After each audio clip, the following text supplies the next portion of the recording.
नमस्कार साथियों, मेरा नाम है आशीष कुमार। आप सभी का स्वागत है नेक्स्ट जेन प्लस पर। अब तैयारी नेक्स्ट लेवल।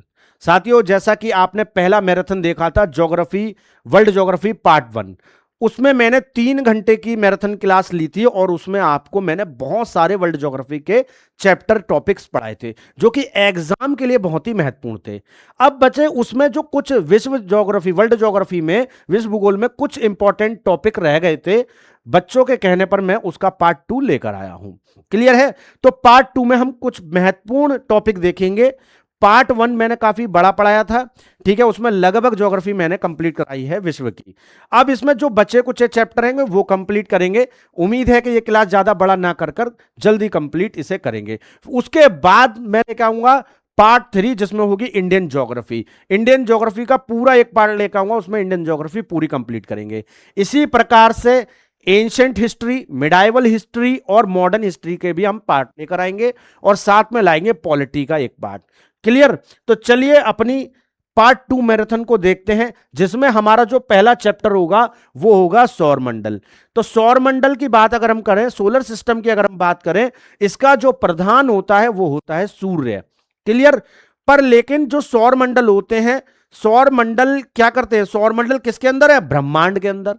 तो ब्रह्मांड की उत्पत्ति कैसे हुई थी? जो कॉस्मोस है, ब्रह्मांड, उसकी उत्पत्ति कैसे हुई? देखिए, एक मटर के दाने के आकार का पिंड था जिसमें विस्फोट हुआ और उस विस्फोट से बहुत सारी आकाश गंगाएं, बहुत सारे सूर्य, बहुत सारे ग्रह, उल्कापिंड, धूमकेतु, क्षुद्र ग्रह, बहुत कुछ बने। ठीक है, वो सब किसके अंदर आते हैं? वो ब्रह्मांड के अंदर आते हैं। ब्रह्मांड कैसा है बेटा? अनंत है। ब्रह्मांड कैसा है? अनंत है। तो ब्रह्मांड का जो सिद्धांत है, उसे, जो ब्रह्मांड की जो विस्फोटक सिद्धांत है, उसे हम क्या कहते हैं? Big bang theory. तो बिग बैंग थ्योरी किसके द्वारा दी गई थी? जॉर्ज लेमेंटर। तो बिग बैंग सिद्धांत, एक पॉइंट तो बेटा पहले ये लिख लीजिए, पहले इस पॉइंट को लिख लीजिए, बिग बैंग सिद्धांत। बिग बैंग सिद्धांत, big bang theory, big bang सिद्धांत किसके द्वारा दिया गया? जॉर्ज लेमेंटर। जॉर्ज लेमेंटर, जॉर्ज लेमेंटर के द्वारा दिया गया। बिग बैंग थ्योरी किसने दी? जॉर्ज लेमेंटर ने दी। बात करते हैं सौरमंडल की, सोलर सिस्टम की। तो सौरमंडल में जो प्रमुख होता है, जो प्रधान होता है, सौरमंडल का प्रधान हम किसे मानेंगे? सूर्य को।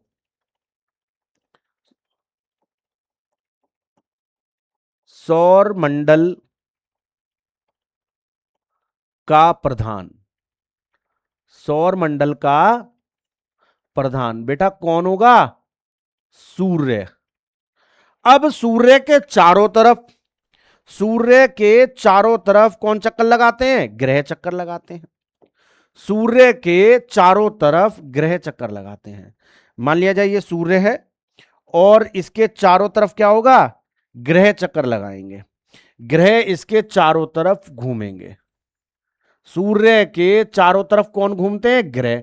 और ग्रहों के चारों तरफ कौन घूमता है? उपग्रह।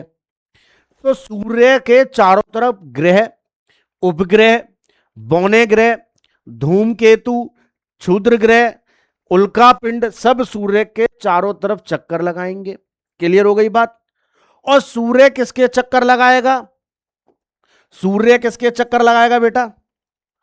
सूर्य चक्कर लगाएगा आकाशगंगा के। सूर्य किसके चक्कर लगाएगा? आकाशगंगा के चक्कर लगाएगा। सूर्य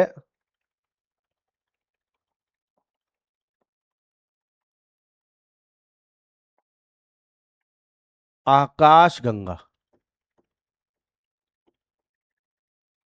के चक्कर लगाएगा। आकाशगंगा के चक्कर लगाएगा। सूर्य आकाशगंगा के चक्कर लगाता है।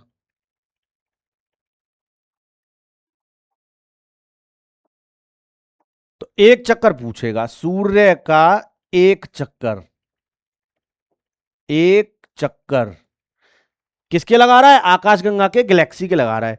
तो एक चक्कर जो लगेगा वह लगेगा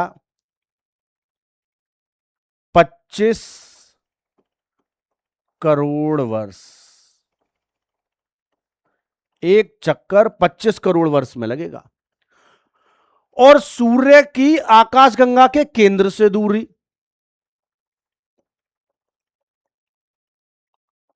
सूर्य की आकाशगंगा के केंद्र से दूरी, सूर्य की आकाशगंगा के केंद्र से दूरी कितनी है? 2700 प्रकाश वर्ष।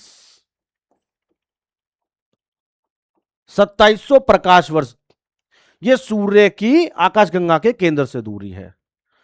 सौर मंडल के द्रव्यमान का, सौर मंडल के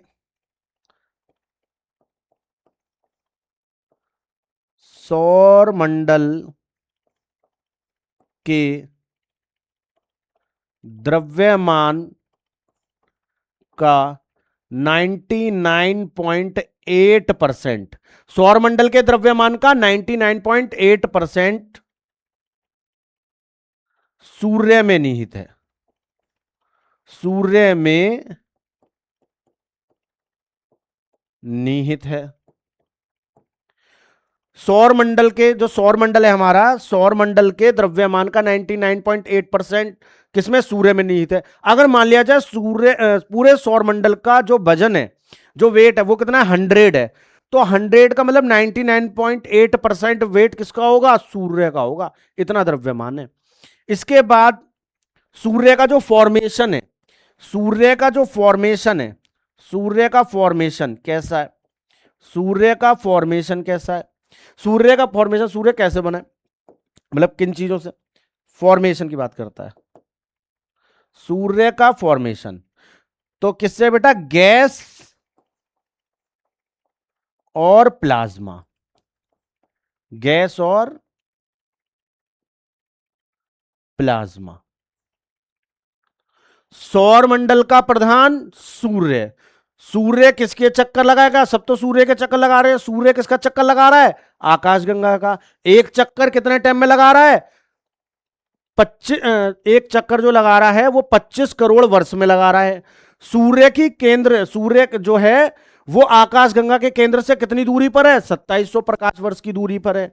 सौर मंडल का द्रव्यमान का कितना परसेंट है सूर्य के अंदर? 99.8% है।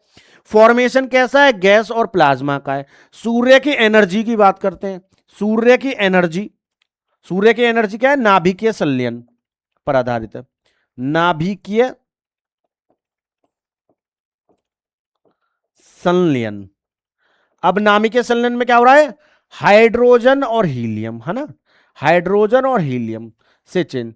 तो हाइड्रोजन जो है वो 74%, हीलियम जो है वो 23%, हाइड्रोजन 74% और हीलियम 23%, बाकी अन्य परसेंट, बाकी जो अन्य गैस है ये चीजें हैं।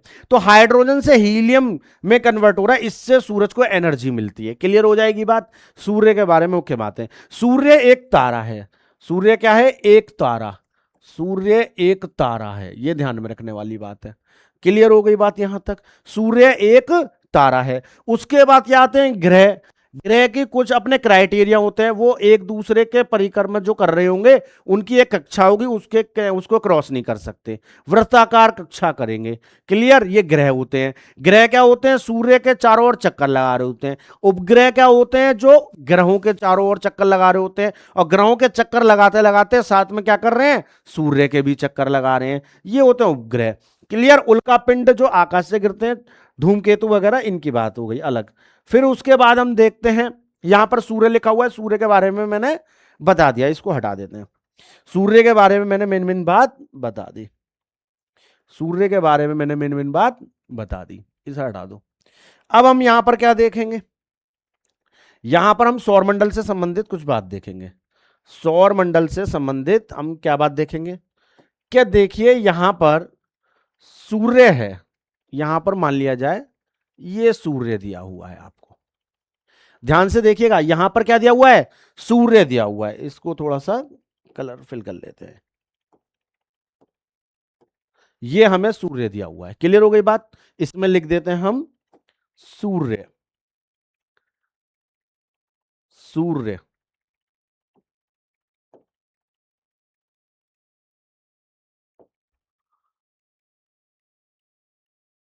सूर्य दिया हुआ है,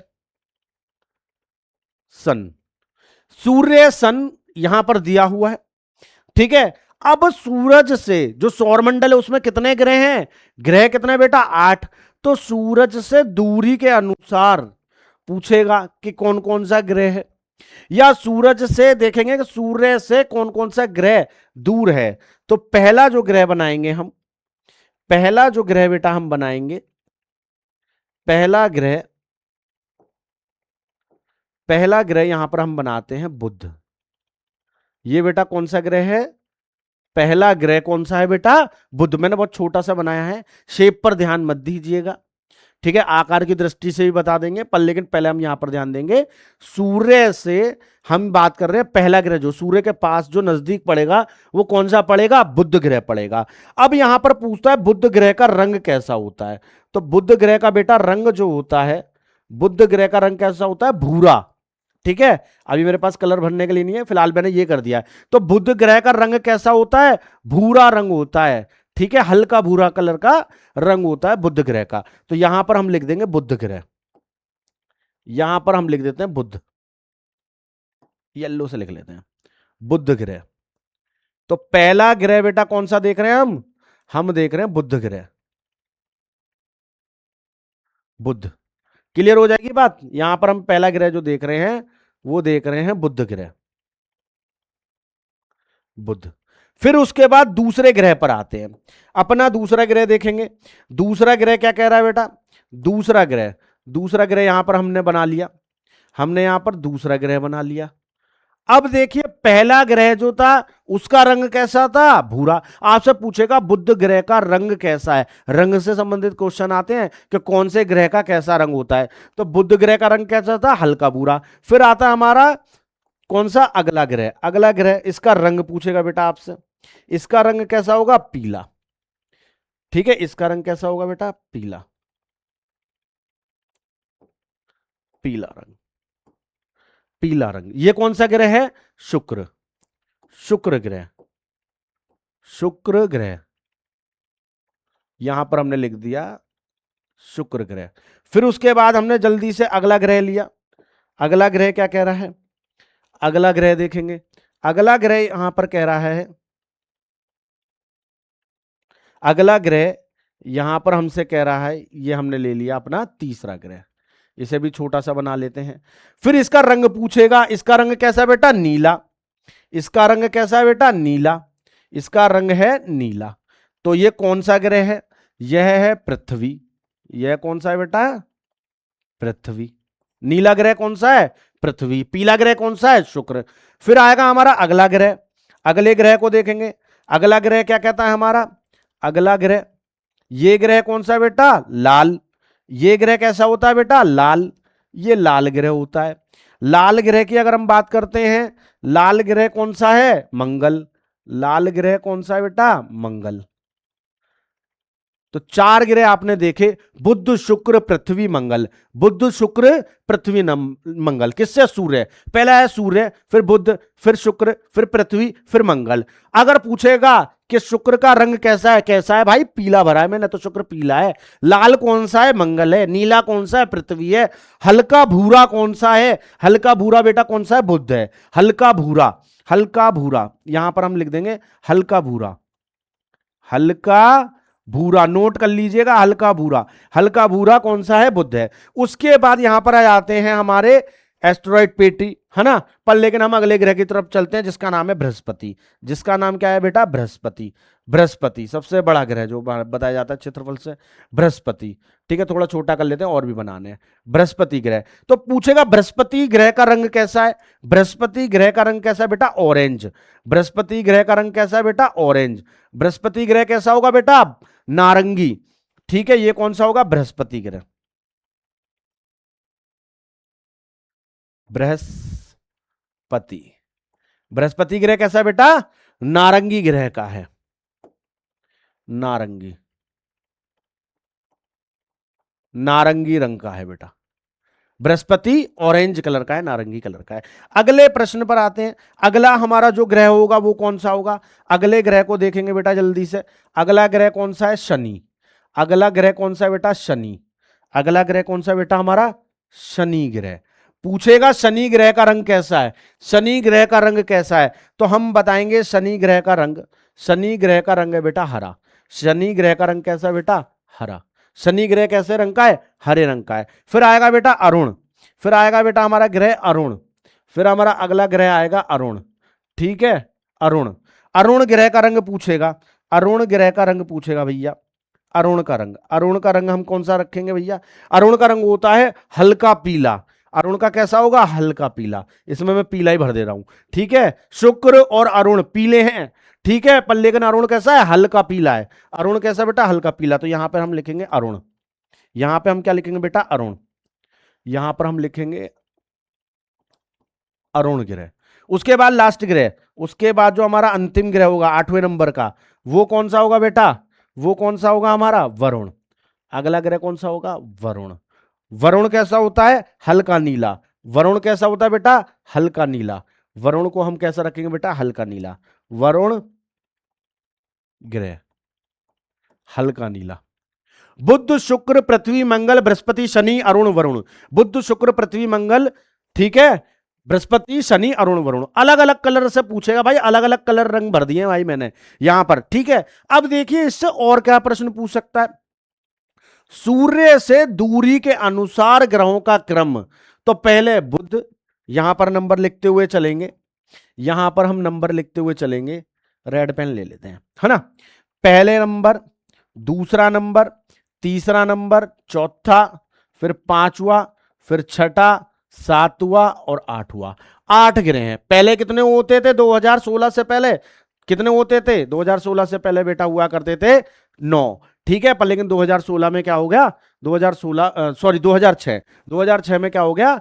प्लूटो को बाहर कर दिया गया। क्लियर रहेगी बात? 2006 में प्लूटो को बाहर कर दिया गया। अब यहां पर देखते हैं, हमारे पास ये हो गए दूरी के अनुसार। क्लियर हो गई बात? अगर हमसे पूछता है कि बताइए इनका परिक्रमण काल कितना है, परिभ्रमण काल कितना है, परिक्रमण मतलब सूर्य के चारों ओर ये कितने कितने टाइम में चक्कर लगा रहे हैं, अपनी धुरी पर कितना घूम रहे हैं, ये होता है परिभ्रमण, घूर्णन गति, अपने एक्सिस पर घूमना। इससे भी प्रश्न आएंगे। या आपसे पूछेगा कौन से आंतरिक ग्रह हैं, कौन से बाह्य ग्रह हैं। तो यहां पर हम ध्यान रखेंगे बेटा क्या, कि जो हमारे ये वाले जो ग्रह हैं, मंगल और बृहस्पति, मंगल और बृहस्पति के बीच में कौन से ग्रह होंगे? क्षुद्र ग्रह, बौने ग्रह होंगे। इनकी बात हो रही है। तो एस्टेरॉयड बेल्ट जो पाई जाएगी वो किन के बीच पाई जाएगी? मंगल और बृहस्पति के बीच में। तो मंगल की साइड वाले कितने हो गए? 4। इधर की साइड वाले कौन से हो गए? 4। तो जो पहले 4 है वो कहलाएंगे आंतरिक ग्रह, आंतरिक ग्रह, आंतरिक ग्रह। और ये कौन से कहलाएंगे बेटा? बाह्य ग्रह,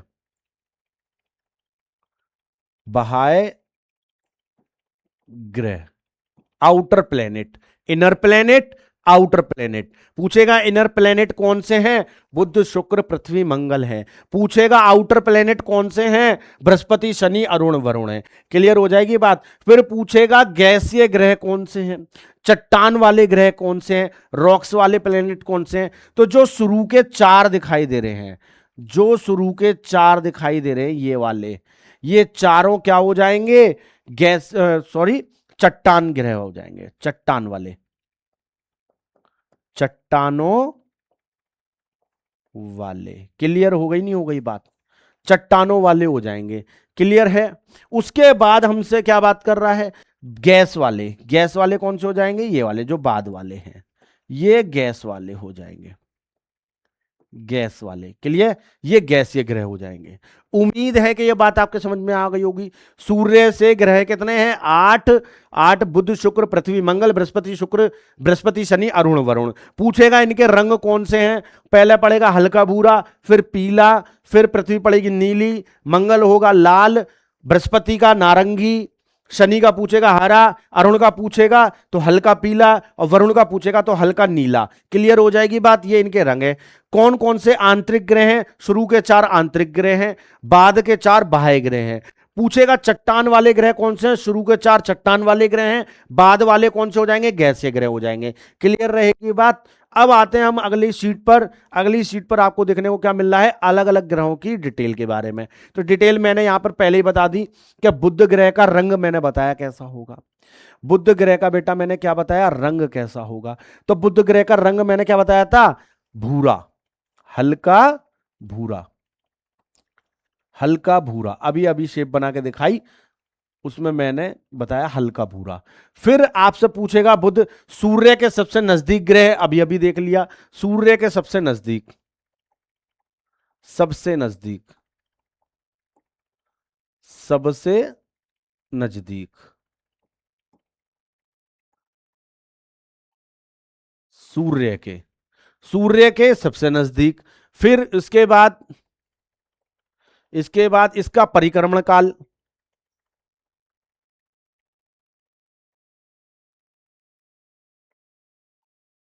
परिक्रमण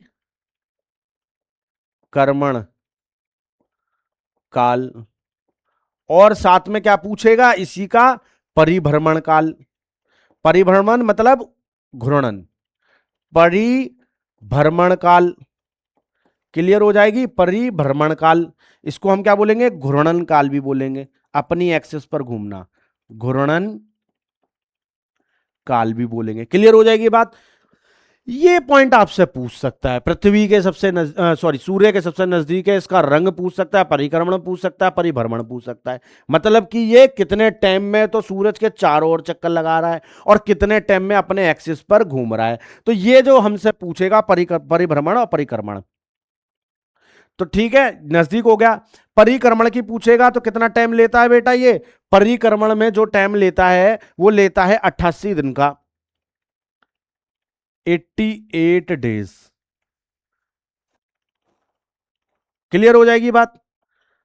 28 दिनों में ये क्या करता है, सूरज के चारों ओर चक्कर लगा लेता है। यहां पर आप ध्यान से देखोगे कि ये सूरज के पास है, तो ये क्या करेगा, सूरज के पास जल्दी घूम जाएगा। फिर जैसे जैसे दूरी बढ़ेगी तो ज्यादा ज्यादा टाइम लगने लगेगा, फिर जैसे जैसे दूरी बढ़ेगी और टाइम लगने लगेगा। मान लिया जाए आप किसी ग्राउंड में खड़े हैं, जो ग्राउंड के बीच का सेंटर है, गोल ग्राउंड है, उसके बीच के सेंटर पे आप आ जाओ, उसके पास खड़े होकर उसका चक्कर लगाओ। उसका जब चक्कर तुम पास आके लगाओगे तो छोटा सा चक्कर लगेगा, ऐसे घूम गए बस, कुछ भी नहीं हुआ। पर लेकिन इस सेंटर से आप दूर हो गए थोड़ा सा, तो चक्कर लगाने में क्या लगा, थोड़ा सा टाइम ज्यादा लगा। फिर आप और दूर हो गए, और दूर होने में क्या हुआ, टाइम ज्यादा लगा। फिर उसके बाद आप क्या हुआ, बिल्कुल दूर हो गए, आप बिल्कुल बाहर निकल गए। देखो मैं बोर्ड के आउटर से बाहर निकल गया, सेंटर ये रहा।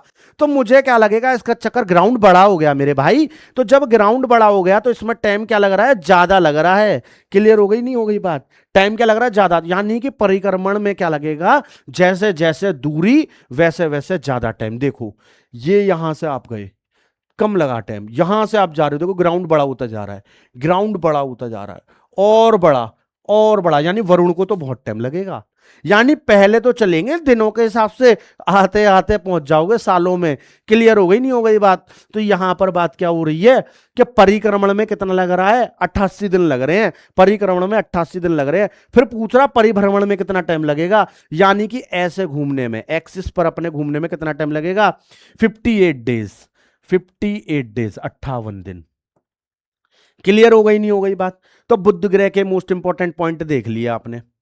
इसके बाद अगर हमसे बात करता है, वो बात करेगा बेटा किससे, शुक्र से। तो ज्यादातर क्वेश्चनों का आंसर शुक्र होता है। तो शुक्र की बात करते हैं, तो इसका रंग की बात करेगा। इसका रंग कैसा है, इसका रंग कैसा लिखवाया था बेटा, पीला, इसका रंग पीला। फिर इसे सांझ का तारा, सांझ का तारा और, सांझ का तारा और भोर का तारा भी कहते हैं। सांझ का तारा, भोर का तारा, सांझ का तारा और भोर का तारा कहते हैं इसको। गर्म ग्रह, सबसे गर्म, सबसे गर्म ग्रह, चमकीला ग्रह, सबसे चमकीला ग्रह, चमकीला ग्रह, ठीक है, चमकीला ग्रह। फिर पूछेगा इसका परिक्रमण काल, परिक्रमण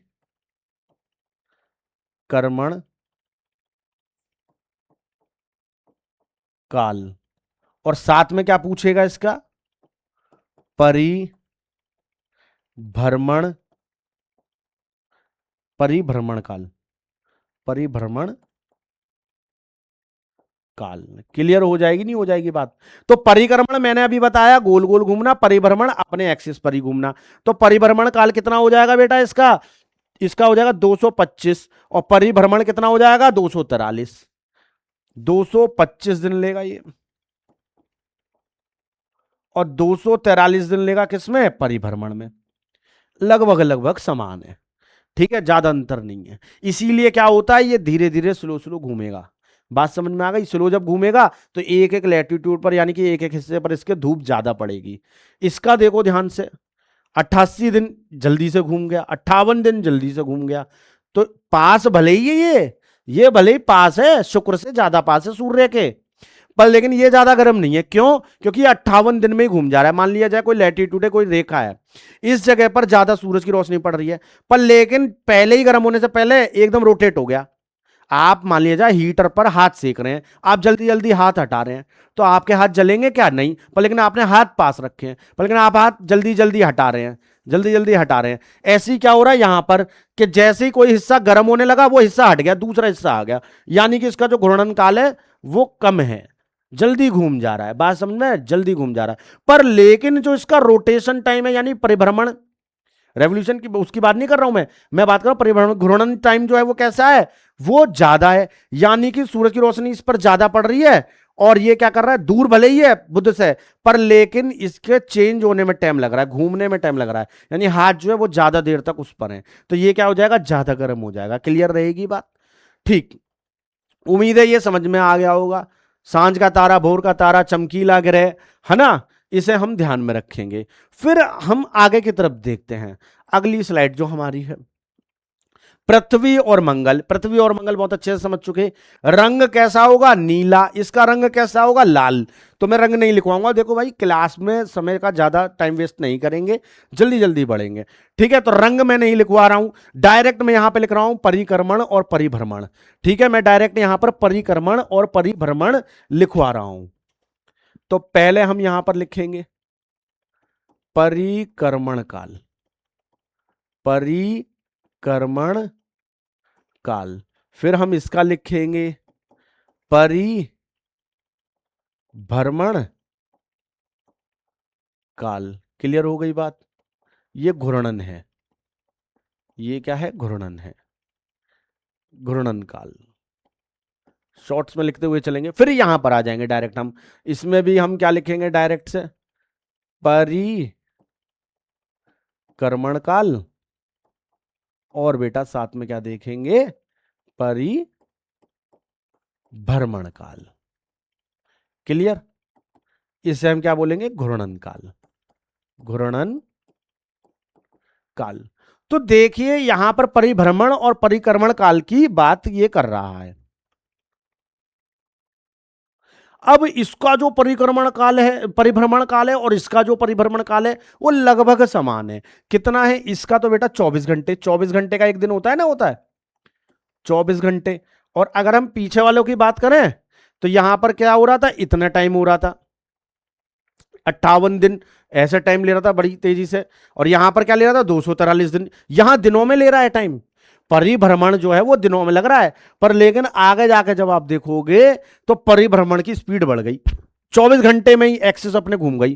भाई लैटिट्यूड कितना, 360 लैटिट्यूडों पर धूप कितने टाइम में पड़ गई, 24 घंटे में पड़ गई। बात समझ में आ गई नहीं आ गई? और परिक्रमण टाइम कितना लगता है हमारा इस साल, 365 दिन का होता है, 365 दिन। बात समझ में आ रही होगी।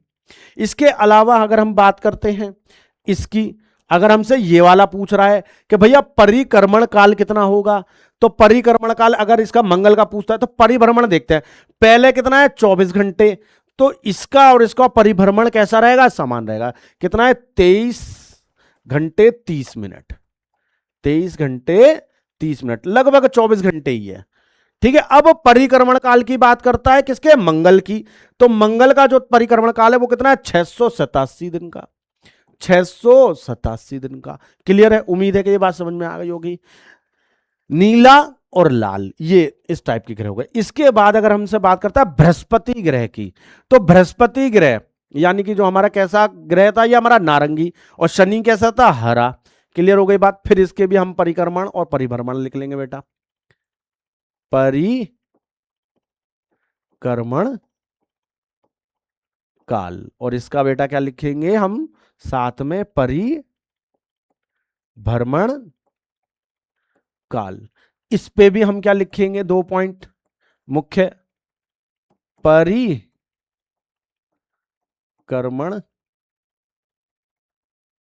काल, और इस पे क्या लिखेंगे, एक मिनट, परिभ्रमण काल। पहले मैं कालों के बारे में बता दे रहा हूं, है ना। ठीक, अब यहां पर हमने रंग देख लिए, टाइम देख रहे हैं हम धीरे धीरे।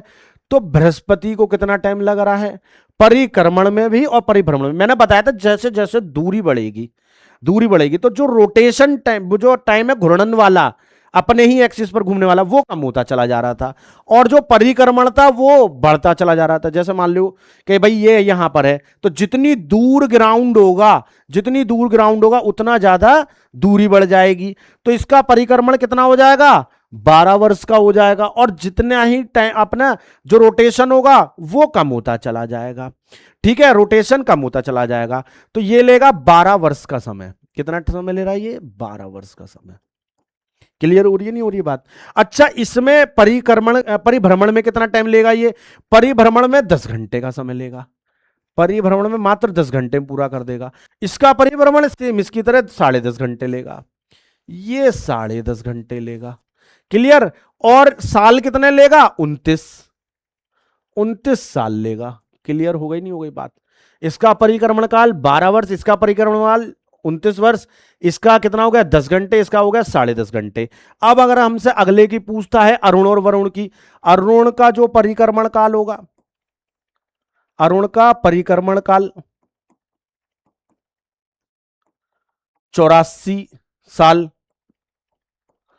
और इसका जो परिक्रमण काल होगा,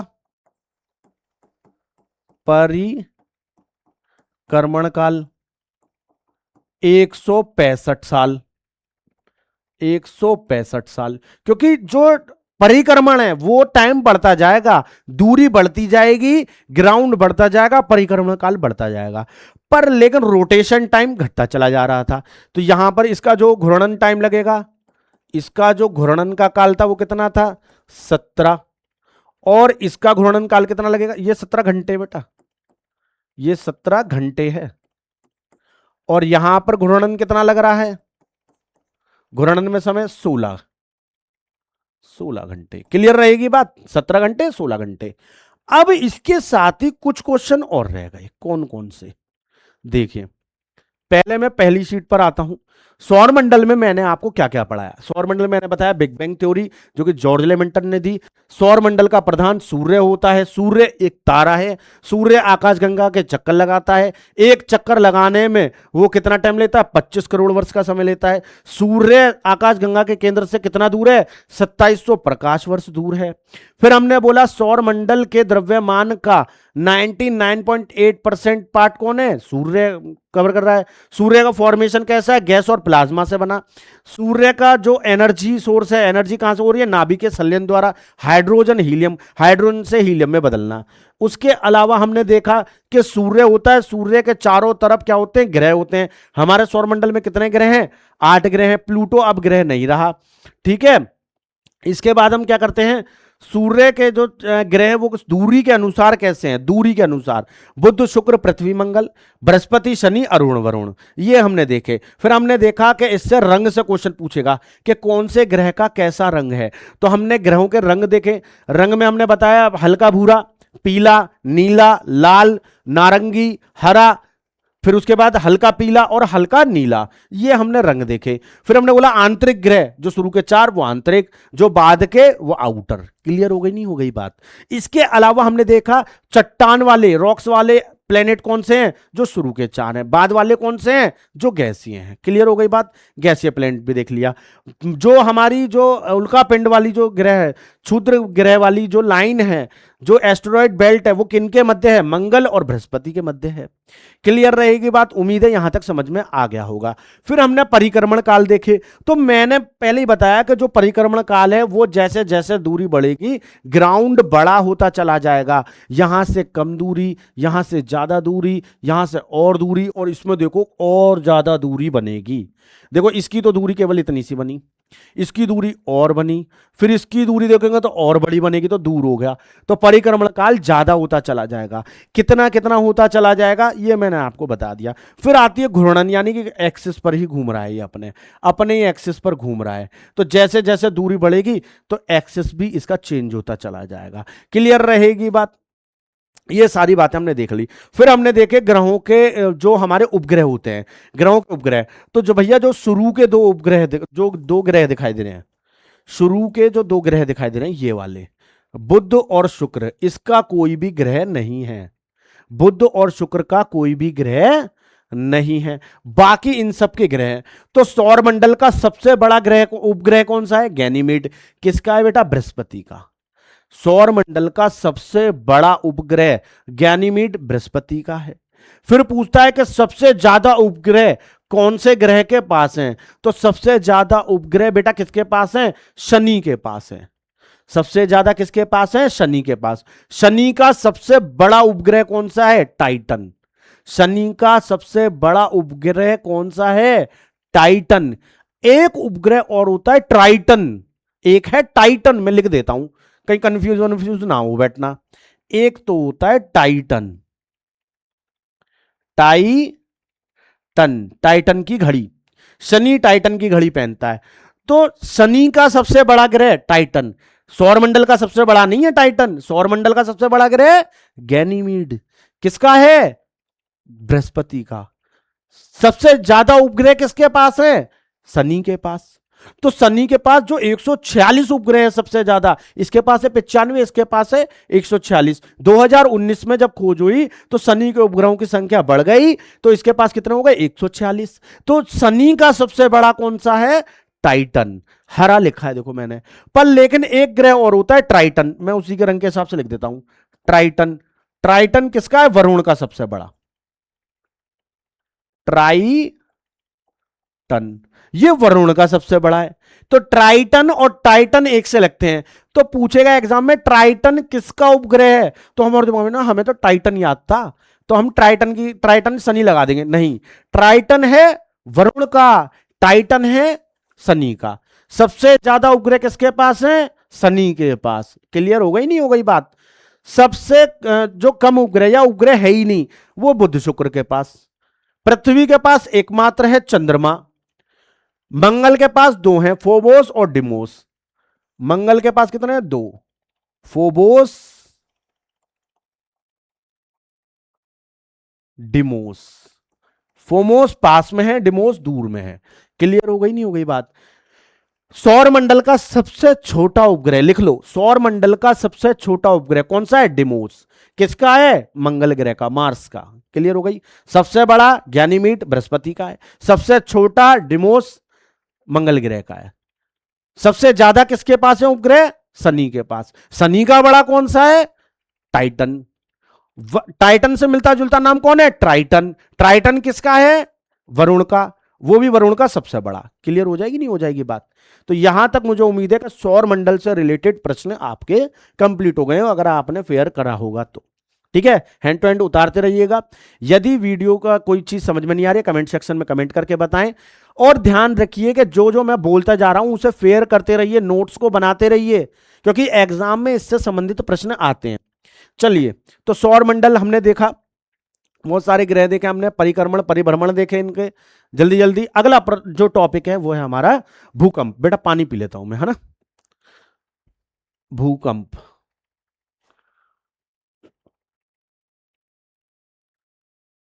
शुगर जब हो जाता है आदमी को तो खाली पेट में बड़ी दिक्कत होती है।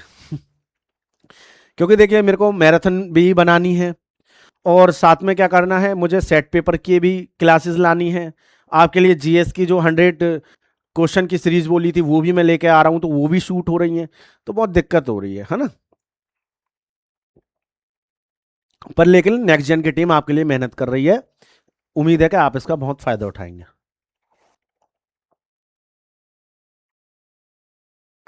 चलिए देखते हैं। भूकंप। भूकंप का शाब्दिक अर्थ क्या है? भूकंप का शाब्दिक अर्थ भूमि का कांपना। भूमि का कांपना। भूमि का कांपना क्या कहलाता है? भूकंप का शाब्दिक अर्थ भूकंप कहलाता है। भूकंप का अध्ययन करने वाला विज्ञान सिस्मोलॉजी। सिस्मोलॉजी। भूकंप का अध्ययन करने वाला विज्ञान क्या कहलाता है? सिस्मोलॉजी कहलाता है। भूकंप का अध्ययन करने वाला यंत्र कौन सा है? सिस्मोग्राफ। सिस्मोग्राफ। नोट करते हुए चलिएगा। भूकंप का परिमाण तीव्रता मापी जाती है किसके द्वारा? Richter scale. रिएक्टर पैमाना। रिएक्टर स्केल द्वारा। रिएक्टर स्केल की खोज। रिएक्टर स्केल की खोज किसके द्वारा की गई? 1935 में चार्ल्स रिएक्टर द्वारा।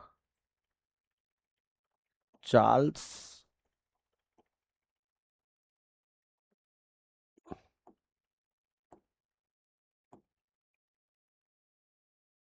रिएक्टर द्वारा। क्लियर? भूकंप का क्या कारण होता है? दो कारण होते हैं, एक होता है प्राकृतिक, एक होता है मानवीय। प्राकृतिक में कौन कौन होते हैं? प्राकृतिक में एक तो बेटा कौन सा हो जाता है? ज्वालामुखी, वॉल्केनो। ज्वालामुखी। बाकी और भी होते हैं, संपीड़न, तनाव, दबाव पृथ्वी का। ठीक। मानवीय कारण। मानवीय कारण में क्या क्या होगा? बम विस्फोट।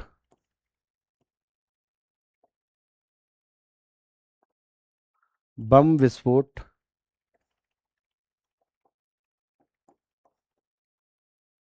महामशीनों का चलना। महामशीनों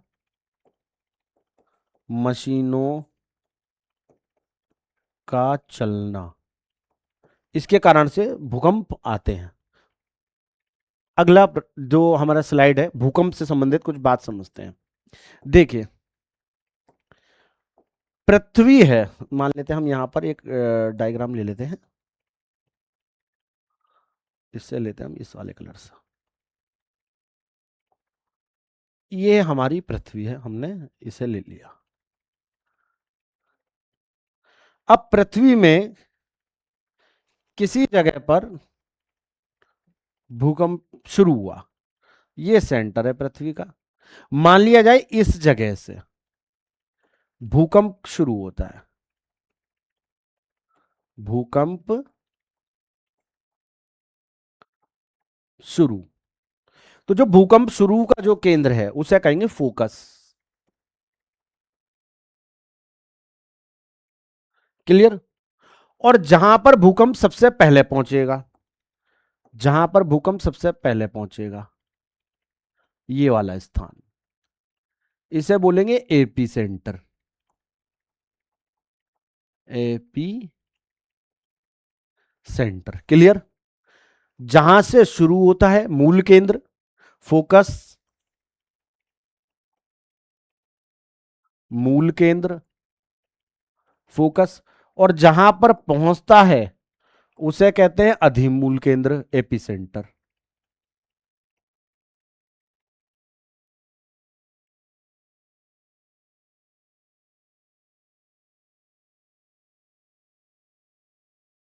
एपिसेंटर।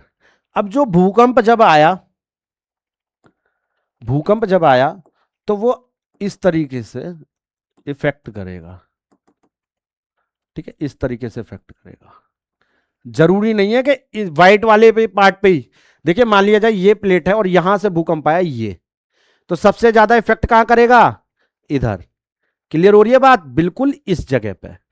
पर लेकिन इसके आसपास भी देखो पूरा हाथ हिल रहा है, बात समझ में आ रही है। ये जो मैंने रिबन पहना हुआ है ब्लैक कलर का, जो आपको दिख रहा है ये वाला, ये जो ब्लैक दिख रहा है रिबन आपको, ये भी हिलेगा, जबकि भूकंप मैं उंगलियों की तरफ कर रहा हूं, पर लेकिन पूरा हाथ हिल रहा है, कोनी भी हिल रही है। क्लियर, तो भूकंप साइड तक जाता है बेटा। क्लियर हो गई नहीं हो गई बात। पर लेकिन सबसे ज्यादा जो क्षति पहुंचाएगा, सबसे ज्यादा जो नुकसान पहुंचाएगा, वो कहां पर पहुंचा रहा है, इस वाले हिस्से में। क्लियर हो गई नहीं हो गई बात, एपिसेंटर पर। तो उम्मीद है ये बात समझ में आई होगी।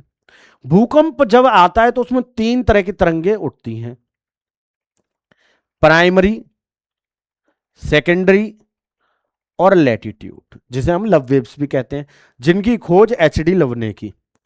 क्लियर, तो यहां पर हमारे पास 3 तरंगे भूकंप से संबंधित, पीएसएल। तो प्राइमरी की स्पीड आपसे पूछेगा, प्राइमरी की जो स्पीड है 8 से 14 किलोमीटर पर सेकंड, और एस की पूछेगा 4 से 6 किलोमीटर पर सेकंड, और एल की कितनी होगी, 3 किलोमीटर पर सेकंड। क्लियर रहेगी बात। 3 तरंगे होती हैं, यह ठोस, द्रव, गैस, तीनों से होकर गुजर सकती हैं, तीनों से होकर गुजर सकती हैं, यह तीनों से होकर गुजर सकती हैं। क्लियर रहेगी बात, यह तीनों से होकर गुजर सकती हैं। ठीक, अब इसमें हम आगे देखेंगे, यह केवल द्रव से, यह केवल द्रव से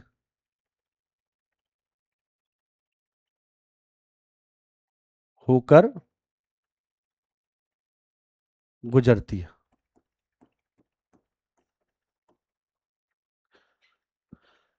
यह भी तीनों से होकर गुजर सकती है, यह भी तीनों से होकर गुजर सकती है। क्लियर हो गई। पीएसएल को हमने समझ लिया। आंतरिक संरचना का सबसे अच्छा साधन भूकंपी होता है, ठीक है, आंतरिक संरचना का सबसे अच्छा साधन भी भूकंप होता है। मैंने आंतरिक संरचना पढ़ाई थी, उसमें मैंने आपको बताया था। फिर आता है ज्वालामुखी, वॉल्केनो। तो ज्वालामुखी में हम क्या देखते हैं, देखिए पृथ्वी के आंतरिक भाग में, ठीक है, पृथ्वी के आंतरिक भाग में हलचल होती है, और मैग्मा, मैग्मा, मैग्मा क्या होता है, इधर से उधर भगता है, ठीक है, आग की तरह, और इसे जहां कमजोर जगह मिलती है वहां से विस्फोट करके, इसे क्या कहेंगे हम, मैग्मा, मैग्मा। क्लियर। और बाहर जब ये विस्फोट करके आ जाएगा तो ये क्या कहलाएगा, लावा। क्लियर हो गई बात। ये क्या है, पृथ्वी का धरातल, ये क्या है, धरातल। क्लियर हो रही है बात, पृथ्वी का धरातल। तो पृथ्वी के अंदर से मैग्मा निकलता है और बाहर जाकर क्या बन जाता है, लावा बन जाता है, और यही लावा के इकट्ठे होने से एक चट्टान का निर्माण होता है, जिसे हम क्या कह रहे हैं, वॉल्केनिक माउंटेन, ज्वालामुखी पर्वत। तो ये वाला जो पार्ट बेटा क्या हो जाएगा, ये जो पूरा पार्ट होगा, ये पूरा पार्ट क्या कहलाएगा, ज्वालामुखी पर्वत, ज्वालामुखी पर्वत, वॉल्केनिक माउंटेन, ज्वालामुखी पर्वत वॉल्केनिक माउंटेन कहलाएगा। अब उम्मीद है ये बात समझ में आ गई होगी कि मैग्मा निकला, विस्फोट हुआ, बाहर लावा फैल गया और उसके इकट्ठा होने से ज्वालामुखी पर्वत बन गया। तो ये होते हैं ज्वालामुखी। ज्वालामुखी क्यों आ रहे हैं? भूकंप की वजह से, संपीड़न तनाव की वजह से। ठीक है, तो जो अंदर हीट होती है उससे मैग्मा बनता है, मैग्मा बाहर आकर क्या होता है, ज्वालामुखी पर्वत बनाता है, ज्वालामुखी विस्फोट करता है। जब ज्वालामुखी विस्फोट होगा तो अंदर की जो चीजें हैं वो बाहर आ जाएंगी, एकत्र हो जाएंगी, जैसे तांबा, मैग्नीशियम वगैरह बहुत सारी चीजें। तो इसमें हम क्या देखते हैं, ज्वालामुखी तीन प्रकार के होते हैं। कौन कौन से? सक्रिय, सुषुप्त और विलुप्त, यानी कि जैसे हम कहते हैं शांत ज्वालामुखी, एक्टिव। ठीक है, और फिर हमारा डोरमेट। ठीक है, एक्टिव, डोरमेट, इस तरह के जो ज्वालामुखी हमारे होते हैं। तो यहां पर बात कर रहा है ज्वालामुखियों की। तो सक्रिय ज्वालामुखी, देखो नाम में आ रहा है सक्रिय। सक्रिय का मतलब क्या होता है? ऐसे ज्वालामुखी, ऐसे ज्वालामुखी जिनमें सदैव उद्गार होता रहता है, सदैव उद्गार होता रहता है। ठीक है, ऐसे ज्वालामुखी जिनमें सदैव उद्गार होता रहता है। सुसुप्त प्रसुप्त ज्वालामुखी, इन्हें प्रसुप्त भी बोलेंगे ना, यहां पर लिख देता हूं, प्रसुप्त ज्वालामुखी।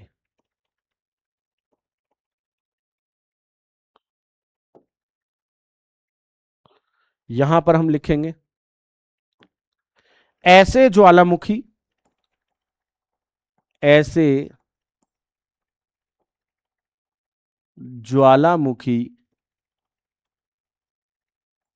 जिसमें,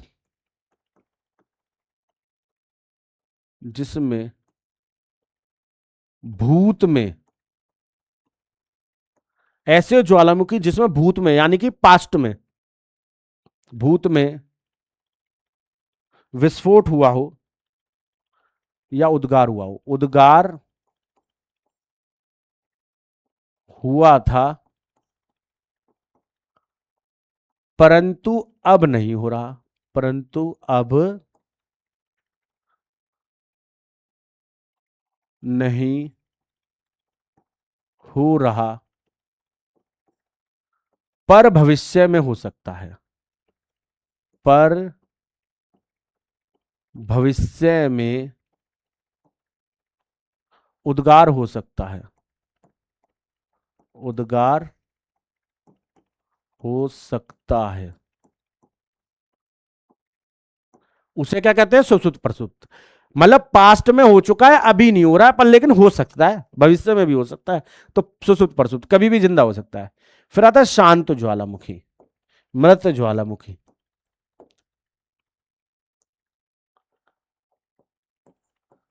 जिसमें पहले उद्गार हुआ था परंतु भविष्य में नहीं हो सकता, परंतु भविष्य में उद्गार, ठीक है, उद्गार नहीं हो सकता, भविष्य में उद्गार नहीं हो सकता। क्लियर रहेगी बेटा बात? उसे क्या कहेंगे? शांत। अब यहां पर देखिए, हमने देखे एक्टिव, डोरमेट और डेथ, तीन वोल्केनो देखो, जिसमें क्या है, सक्रिय में होता रहता है, सुषुप्त में अभी नहीं हो रहा, भविष्य में हो सकता है, और इसमें क्या है, शांत में अब भी नहीं हो रहा और भविष्य में भी नहीं हो सकता। क्लियर हो गई बात? इनके कुछ टाइप देखेंगे। सक्रिय ज्वालामुखी, तो कौन कौन से सक्रिय ज्वालामुखी, पूछ लेगा कौन सा सक्रिय नहीं है, कौन सा है, तो ये सक्रिय है। ठीक है, और कहां कहां है इन्हें देखते हैं। तो पहला कह रहा माउंट एटना, तो माउंट एटना कहां है? सिसिली द्वीप, इटली में, सिसिली द्वीप, इटली, माउंट एटना सिसिली द्वीप इटली में है। स्ट्राम्बोली, स्ट्राम्बोली कहां है बेटा? लिपारी द्वीप, लिपारी द्वीप में है, ये भी कहां है? इटली में, लिपारी द्वीप इटली में है। ठीक है, टाइम थोड़ा कम था बेटा, इन्हें मैं पहले से लिखना भूल गया, है ना, थोड़ा सा समय कम था तो मैं कंटेंट को लिखना भूल गया, और टाइपिस्ट ने क्या करा, एक ही साइड का टाइप कर दिया। तो क्लास छोटी हो सकती थी अगर ये पहले से लिखा हुआ होता था। तो कुछ कुछ जो मैंने लिख दिया है वो तो लिखा हुआ है, पर लेकिन जो नहीं लिखा हुआ है मैं लिख दे रहा हूं। क्लियर है? तो माउंट एटना सिसिली द्वीप इटली में, स्ट्राम्बोली लिपारी द्वीप इटली में। कोटोपैक्सी कहां पड़ता है बेटा? इक्वाडोर में। लिख लीजिएगा, इक्वाडोर में। कोटोपैक्सी इक्वाडोर में है बेटा। मोनालोआ हवाई द्वीप यूएसए। मोनालोआ कहां है? हवाई द्वीप यूएसए में। क्लियर हो जाएगी बात। फिर पूछ रहा है बैरन द्वीप। बैरन द्वीप भारत का एकमात्र सक्रिय ज्वालामुखी है, तो यह कहां पड़ेगा? अंडमान। अंडमान भारत में। Clear? Asia. Ojos del Salado Chile Argentina की सीमा पर। चिल्ली अर्जेंटीना की सीमा पर। चिल्ली अर्जेंटीना की सीमा पर बेटा। क्लियर रहेगी बात। Mount Erebus. Mount Erebus Antarctica. Antarctica में। क्लियर? ये सक्रिय ज्वालामुखी है, इन स्थानों पर है। ठीक है, अगली स्लाइड पर देखते हैं। सुसुप्त ज्वालामुखी, डोरमेट ज्वालामुखी कौन कौन सी जगह पर है, और ये सुसुप्त ज्वालामुखी है। ये एग्जांपल है, लिखे हुए नहीं है, मैं लिख देता हूं। विसुवियस कहां पे है बेटा? Vesuvius Italy. Vesuvius Italy. Fujiyama Japan. Fujiyama Japan में बेटा। फिर क्राकाटोआ इंडोनेशिया। क्राकाटोआ कहां पे है? इंडोनेशिया। Krakatoa Indonesia. इंडोनेशिया। अगला कौन सा लिखा हुआ है? अगला लिखा हुआ है नारकोडम। नारकोडम कहां है? निकोबार में।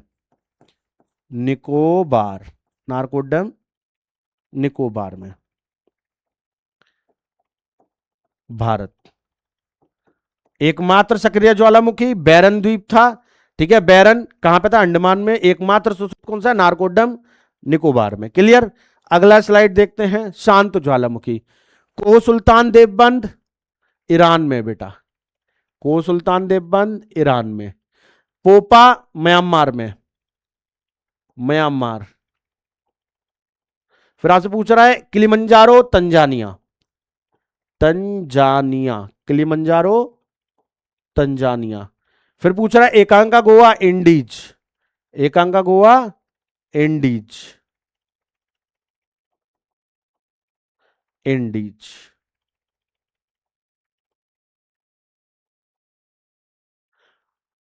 चिंपा रेजो होगा बेटा, चिंपा राजू, है ना। इसे काट लीजिए, लिखिएगा चिंपा राजू। चिंपा राखो लिख दिया था, Chimpa रेजो। Ecuador.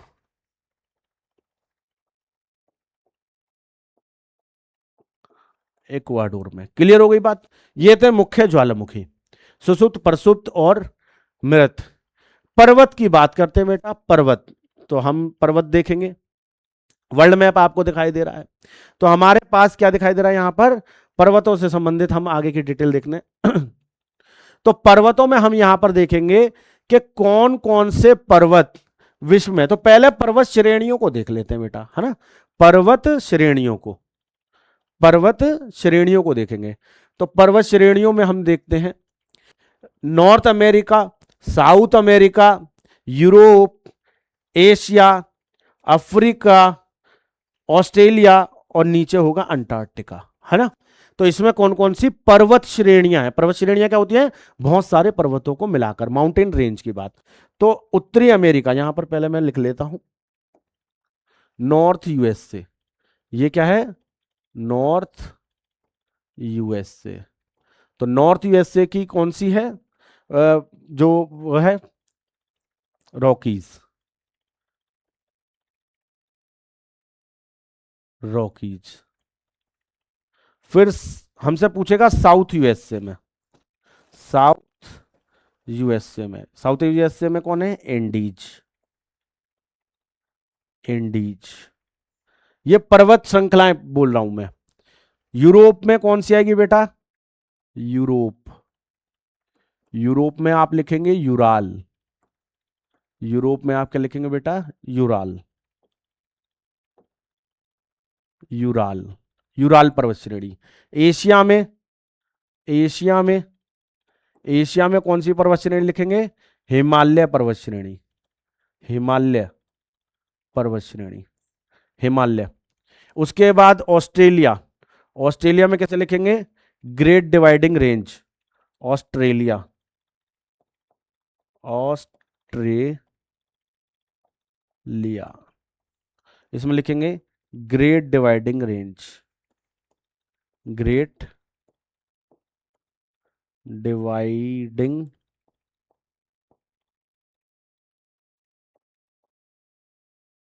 Range, Great Dividing range. तो हमने देखे अंटार्कटिका में अभी माउंटेन रेंज नहीं है, ठीक है, वहां पे बिनसप में सिर्फ चोटी पड़ेगी, हाईएस्ट पीक पड़ेगी। तो यहां पर नॉर्थ यूएसए में सबसे जो माउंटेन रेंज है वो है रॉकीज। फिर साउथ यूएसए में कौन है, एंडीज।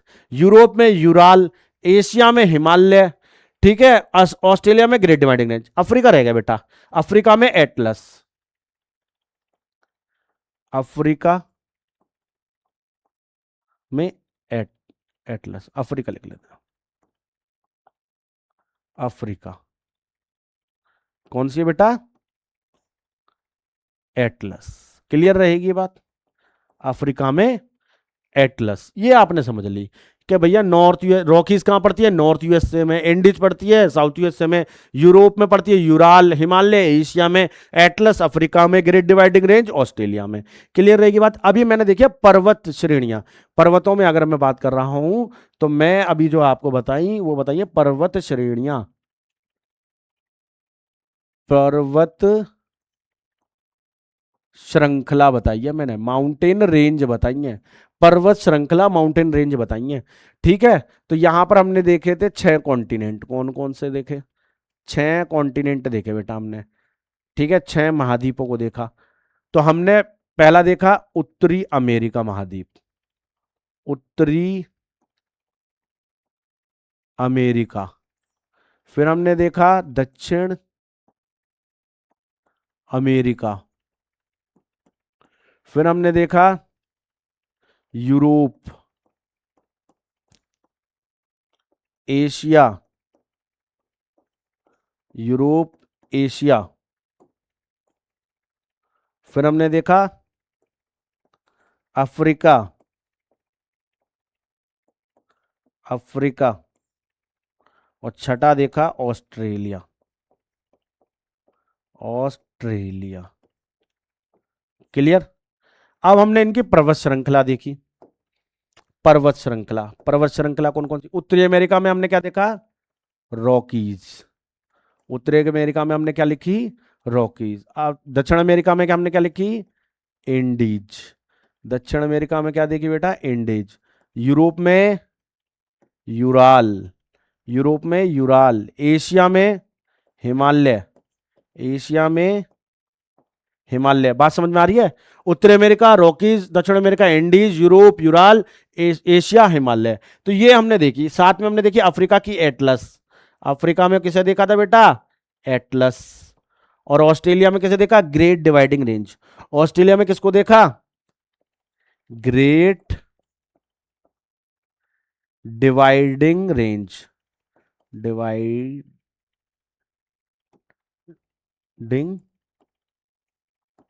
रेंज। ये देखिए बेटा, ये थी पर्वत श्रेणियां। पर लेकिन अब इन पर्वत श्रेणियों की हाईएस्ट पीक क्या होगी, कॉन्टिनेंट की नहीं कह रहा है, इन पर्वत श्रेणियों की, ठीक है। यहां पर हम लिख लेते हैं इससे, यहां हम लिखेंगे पर्वत श्रेणी और यहां लिखेंगे सर्वोच्च चोटी, सर्वोच्च चोटी। बात समझ में आ रही है, सर्वोच्च चोटी। क्लियर। अब यहां पर हम समझते हैं तो पहली जो हमारी थी वो कौन सी थी? पहली, दूसरी, तीसरी, चौथी, पांचवी और छठी। क्लियर हो रही है बेटा बात? 6 देखिए हमने। मैं ये बता रहा हूं आपको, देखिए ध्यान से समझिएगा। कॉन्टिनेंट है 7, अंटार्कटिका में कोई पर्वत श्रेणी नहीं देखी हमने। हमने देखी 6 कॉन्टिनेंट की 6 पर्वत श्रेणियां। पर्वत पढ़ रहे हैं हम, पर्वत में देख रहे हैं पर्वत श्रेणियां। पर्वत श्रेणियां कौन सी कहां की हैं? उत्तरी अमेरिका की है क्या बेटा? रॉकीज। दक्षिण अमेरिका की क्या बताई मैंने? एंडीज। अफ्रीका की बताई बेटा मैंने एटलस। यूरोप की बताई यूराल। एशिया की बताई हिमालय। और ऑस्ट्रेलिया की क्या बताई बेटा मैंने? Great Dividing range. अब उत्तरी अमेरिका की हाईएस्ट पीक, तो उत्तरी अमेरिका की हाईएस्ट, उत्तरी अमेरिका में जो पर्वत श्रेणी है वो कौन सी है? रॉकीज। रॉकीज की हाईएस्ट पीक अलग है, उत्तरी अमेरिका की हाईएस्ट पीक अलग है। बात समझ में आ रहा है? जो रॉकीज की हाईएस्ट पीक होगी वो उत्तरी अमेरिका की हाईएस्ट पीक नहीं होगी। रॉकीज के अलावा और भी तो पर्वत हैं। आपके पास समझ में आ रही है नहीं आ रही है? ठीक है, तो पहले मैं पर्वत श्रेणियों के बता देता हूं कि पर्वत श्रेणियों की हाईएस्ट पीक क्या है, फिर मैं कॉन्टिनेंट की हाईएस्ट पीक बताऊंगा। पहले मैंने बताया कि कॉन्टिनेंट में, महाद्वीप में पर्वत श्रेणी कौन सी है। अब मैं बता रहा हूं कि पर्वत श्रेणी की हाईएस्ट चोटी कौन सी है, फिर मैं बताऊंगा कि महाद्वीप की हाईएस्ट चोटी कौन सी है। क्लियर हो गई नहीं हो गई बात? तो पहले हम यहां पर लिखते हैं रॉकीज। रॉकीज की हाईएस्ट पीक क्या होगी? ठीक है, फिर पूछेगा हमसे दक्षिण अमेरिका, सॉरी दक्षिण अमेरिका बोल रहा हूं, इसे माफ कीजिएगा, एंडीज। एंडीज की हाईएस्ट पीक, एंडीज की हाईएस्ट पीक। फिर हमसे पूछेगा दूसरा यूराल। यूराल, यूराल की हाईएस्ट पीक। यूराल लिखेंगे बेटा, यूला लिख दिया मैंने, है ना? यूराल, यूराल की हाईएस्ट पीक। इसके बाद हमसे पूछेगा हिमालय की हाईएस्ट पीक। हिमालय की हाईएस्ट पीक, हिमालय की हाईएस्ट पीक। फिर पूछेगा हमसे एटलस की हाईएस्ट पीक, एटलस की हाईएस्ट पीक। फिर पूछेगा ग्रेट डिवाइडिंग रेंज की highest peak, great dividing, great dividing की हाईएस्ट पीक क्या होगी? पेन चेंज करेंगे, यहां पर व्हाइट लेंगे। चलिए, रॉकीज माउंट एल्बर्ट। रॉकीज की क्या होगी? Mount Elbert.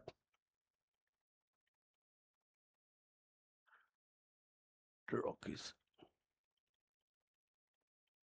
Mount Elbert. Clear? Rockies की क्या हो जाएगी? Mount Elbert. एंडीज की एकांका गुआ, एकांका गुआ। यूराल की नैरो डनाया। यूराल की हाईएस्ट पीक क्या होगी? नैरो डनाया। यूराल की हाईएस्ट पीक नैरो डनाया। हिमालय की माउंट एवरेस्ट, माउंट एवरेस्ट। इसके बाद एटलस। एटलस की क्या होगी बेटा? Jebel Toubkal, Great Dividing Range, Jebel Toubkal, Atlas. Great Dividing Range की होगी जेबेल टाउपकाल, जेबेल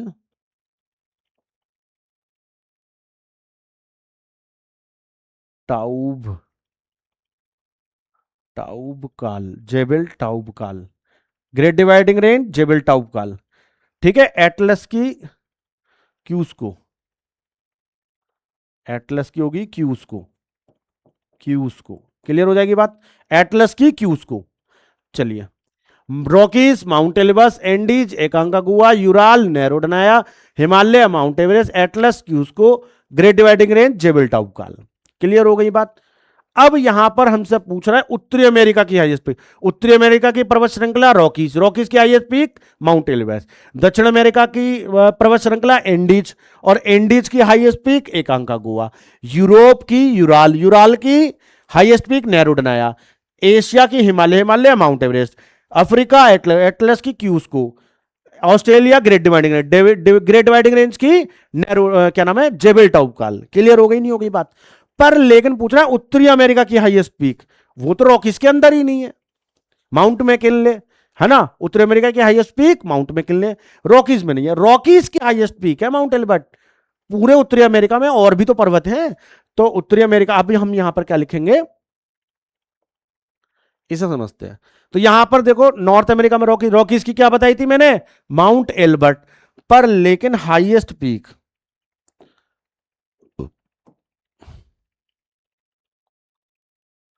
माउंट मैकिनले, ठीक है, माउंट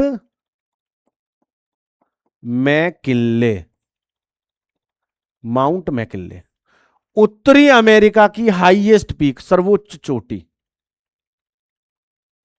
ठीक है, चोटी, सर्वोच्च चोटी कौन सी हो जाएगी, माउंट मैकिनले। नोट कीजिएगा, उत्तरी अमेरिका महाद्वीप की हाईएस्ट पीक माउंट मैकिनले, ठीक है। एंडीज, एंडीज की क्या थी, एकांका गुहा, तो साउथ अमेरिका की भी क्या रहेगी, एकांका गुहा, ये नहीं बदली, तो क्या हो जाएगी, एकांका गुहा, एकांका गोवा। क्लियर हो गई बात, एकांका गोवा। अफ्रीका की क्या थी, एटलस, एटलस की क्यूज को, तो अफ्रीका की भी क्या रहेगी, चेंज हो जाएगी या वही रहेगी, चेंज हो जाएगी, क्या हो जाएगी, किलिमंजारो। अफ्रीका की क्या हो जाएगी, किलिमंजारो, किलिमंजारो।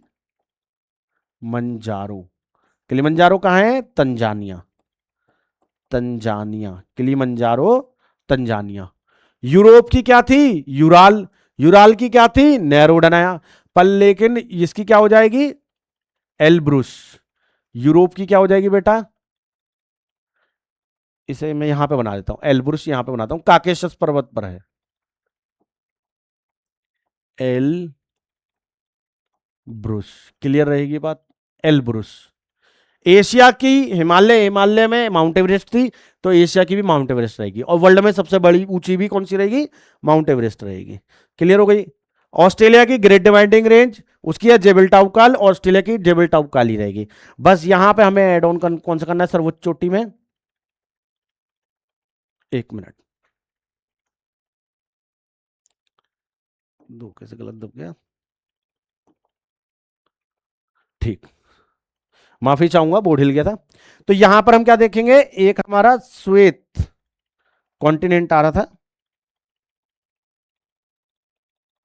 एक कॉन्टिनेंट ये वाला नहीं बना हुआ था, ये हमारा व्हाइट कॉन्टिनेंट एक नया बना लिया, अंटार्कटिका। यहां पे कौन सी है, विंसफ मेसिफ, सर्वोच्च चोटी, विंसफ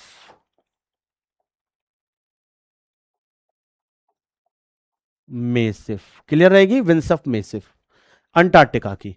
तो यहां पर हमने देखा पर्वत श्रृंखलाओं में 6 महाद्वीप, उनकी सर्वोच्च पर्वत श्रेणी, पर्वत श्रेणियां देखी, उन पर्वत श्रेणियों से संबंधित हमने क्या देखी, उनकी चोटियां, पर लेकिन इन महाद्वीपों की सर्वोच्च चोटी वो अलग है, ठीक है। देखो दक्षिण अमेरिका की एंडीज, एंडीज की एकांका गुहा, तो दक्षिण अमेरिका की तो चेंज नहीं हुई, एकांका गुहा रही। यूरोप की यूराल, यूराल की थी नैरोडनाया, पर लेकिन चेंज हो गई, क्या हो गई, एल्ब्रुस। उत्तरी अमेरिका की थी रॉकीज, रॉकीज की क्या थी, माउंट एल्बर्ट, पर लेकिन चेंज हो गई, माउंट मैकिनले। क्लियर। एशिया से हिमालय, हिमालय की mount Everest, mount Everest change नहीं हुई, वो एशिया और विश्व की सबसे ऊंची चोटी है। अफ्रीका की एटलस, एटलस की क्यूस्को, पर लेकिन अफ्रीका की सर्वोच्च चोटी वो बदल जाएगी, वो क्यूस्को नहीं होगी, वो कौन सी होगी, किलिमंजारो, जो कि तंजानिया। ऑस्ट्रेलिया की great Dividing Range, Great Dividing Range की सर्वोच्च चोटी जेबल टाउकाल, और ऑस्ट्रेलिया की सर्वोच्च चोटी जेबल टाउकाल ही रहेगी।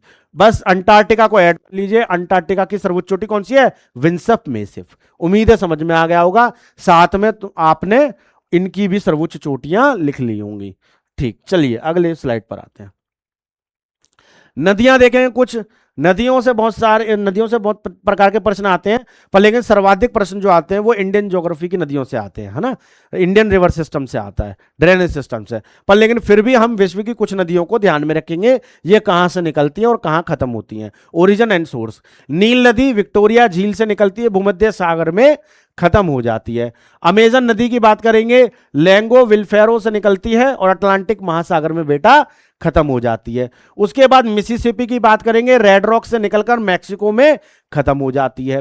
फिर यांगत्से की यांग बहुत फेमस नदी है, तिब्बत से निकलकर चीन सागर में खत्म हो जाती है। हुआंगो नदी चीन की फेमस नदी है, विश्व का शोक भी कहा जाता है चीन की नदी को। ठीक है, तो हुआंगो नदी जो है वो कुनलुन पर्वत से निकलकर चिहिल की खाड़ी में खत्म हो जाती है। उसके बाद बात करते हैं कोंगो नदी। कोंगो नदी भी मैंने पहले पढ़ाई है, विषुवत रेखा को 2 बार काटती है कोंगो नदी, क्लियर रहेगी बात। यह लुआल्या लुआल्या से निकलकर लापुला नदी से निकलकर क्या होती है, अटलांटिक महासागर में खत्म हो जाती है। नाइजर नदी गिनी पठार से गिनी की खाड़ी, गिनी के पठार से निकलेगी, गिनी की खाड़ी में खत्म। डेन्यूब नदी की बेटा बात क्या करता है, डेन्यूब नदी आपको जो दिख रही है, डेन्यूब नदी ब्लैक फॉरेस्ट से निकलकर काला सागर। कोलोराडो नदी ग्रेट कंट्री से निकलकर कैलिफोर्निया। उसके बाद बात करता है राइन नदी, आल्पस पर्वत से लेकर उत्तर सागर तक, क्लियर रहेगी बात। उम्मीद है कि ये पार्ट आपके समझ में आ गया होगा। नदियां जल्दी से याद कर लीजिएगा, नदियों से संबंधित कुछ इंपॉर्टेंट प्रश्न रह गए हैं, उन्हें भी देख लेते हैं। विश्व की सबसे लंबी नदी नील नदी, विश्व की सबसे लंबी नदी नील नदी, नील नदी। और विश्व की सबसे चौड़ी नदी अमेजन नदी, सबसे ज्यादा प्रवाह क्षेत्र वाली नदी अमेजन नदी, चौड़ी नदी अमेजन नदी। मिस्र की सभ्यता का वरदान नील नदी, मिस्र की सभ्यता वरदान है, मिस्र की सभ्यता नील मिस्र लिख दिया मैंने, सॉरी, नील नदी। नील नदी क्या, नील नदी का वरदान है, नील नदी के द्वारा मिस्र की सभ्यता बनी। सबसे व्यस्त नदी राइन नदी, सबसे ज्यादा ट्रेड इसमें होता है, राइन नदी, व्यापार की नदी भी कहते हैं इसको, राइन नदी को व्यापार की नदी भी कहते हैं बेटा। 7 देशों की राजधानी से होकर जाने वाली नदी, 7 देशों की राजधानी से होकर गुजरती है, डेन्यूब नदी, डेन्यूब डेन्यूब नदी, डेन्यूब नदी। विश्व का शोक मैंने बताया था हुआंगो नदी, पीली नदी, हुवांगवो, हुआंगो भी बोलते हैं, हुआंगवो भी बोलते हैं, पीली नदी, इसे पीली नदी भी बोलेंगे। विश्व का शोक पीली नदी कहां की बेटा, चीन की है। अगली स्लाइड पर चलते हैं। यहां पर देख रहे हैं चक्रवात और प्रति चक्रवात, हरिकेन, टोर्नेडो, है ना, साइक्लोन, इस तरह के बिली बिली, है ना, इनकी बात हो रही है। तो चक्रवात प्रति चक्रवात जल्दी से समझेंगे क्या होते हैं।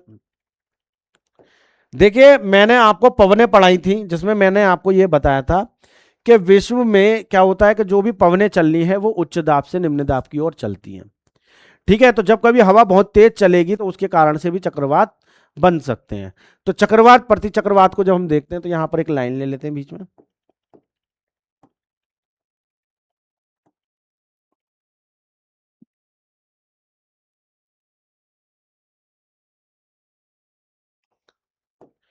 चलिए चक्रवात प्रति चक्रवात, तो यहां पर हम समझते हैं कि मान लिया जाए कोई चक्रवात आया इस तरीके से, तो जो इसका मध्य केंद्र है, क्लियर, तो जो चक्रवात चला वो चला बाहर से अंदर की तरफ, बाहर से अंदर की तरफ।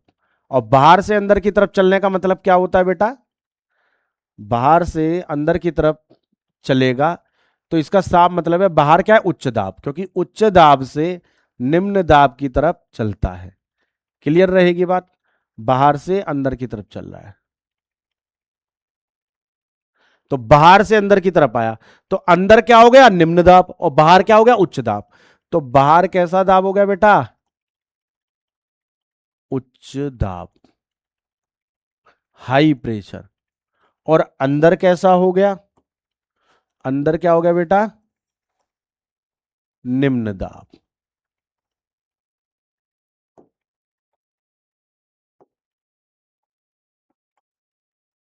निम्न दाब। निम्न दाब अंदर और उच्च दाब बाहर, तो उच्च से निम्न की तरफ चला, तो ये मैंने जो बनाया ये एंटी क्लॉकवाइज बनाया। जो चक्रवात है वो क्लॉकवाइज भी होता है। तो हमें क्या ध्यान रखना है, हमें ध्यान ये रखना है कि चक्रवात जो होंगे वो 2 तरीके से चलेंगे।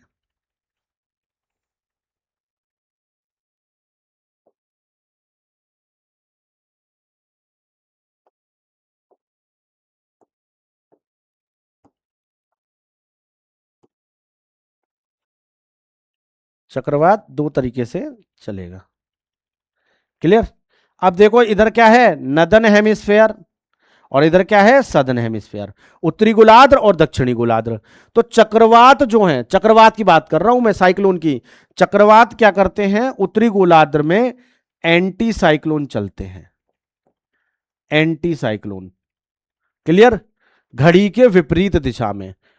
और साउथ में कैसे चलते हैं, क्लॉकवाइज। एंटी क्लॉक चलते हैं कहां पर, उत्तरी गोलार्ध में, और दक्षिणी गोलार्ध में क्लॉकवाइज, यानी कि घड़ी की दिशा में। क्लियर हो गई बात। ये था चक्रवात। Cyclone, hurricane, tornado. हरिकेन कहाँ के हैं, अटलांटिक के, सेट पेपर में करवाया था। साइक्लोन कहाँ के होते हैं, हिंद महासागर के, हमारे जो कि भारत में देखने को मिलेगा, बांग्लादेश में देखने को मिलेगा। आपसे पूछेगा कि बिली बिली कहाँ का है ना, इस तरह के जो चक्रवात होंगे लिस्ट में बता दूंगा। प्रति चक्रवात क्या होते हैं, इसके विपरीत, बिल्कुल। ये कैसे होंगे, ये भी एंटी साइक्लोन और साइक्लोन दोनों वे में चलेंगे। पर लेकिन यहां पर क्या होगा, उच्च दाब। केंद्र में क्या होगा, उच्च दाब, और बाहर होगा निम्न दाब। क्लियर। साइक्लोन का उल्टा। अब इसमें क्या हो रहा है, ये अंदर से बाहर की तरफ जा रहे हैं, ये अंदर से बाहर की तरफ जा रहा है, अंदर से बाहर की तरफ। क्लियर। इसके एरो अंदर से बाहर की तरफ जा रहे हैं, देखो। तो ये अंदर से बाहर की तरफ जा रहा है।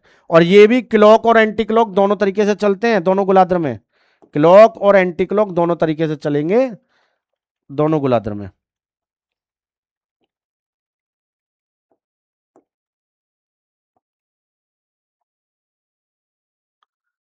तो ये कैसे चलेगा, यहां पे क्लॉकवाइज, यहां पे क्लॉकवाइज चलेगा ये, और यहां पर एंटी क्लॉकवाइज चलेगा। ठीक है, उल्टे हो जाएंगे। उम्मीद है कि चक्रवात समझ में आ गया होगा। ठीक है। तो विली विली कहाँ का है, टॉर्नेडो कहाँ का है ना, हरिकेन कहाँ का है, इस तरह के आते हैं। ठीक है, लिस्ट में मैं नोट्स में ऐड करके आपको दे दूंगा, समय कम है। ठीक। जल्दी से खत्म करते हैं इसको, क्लास को।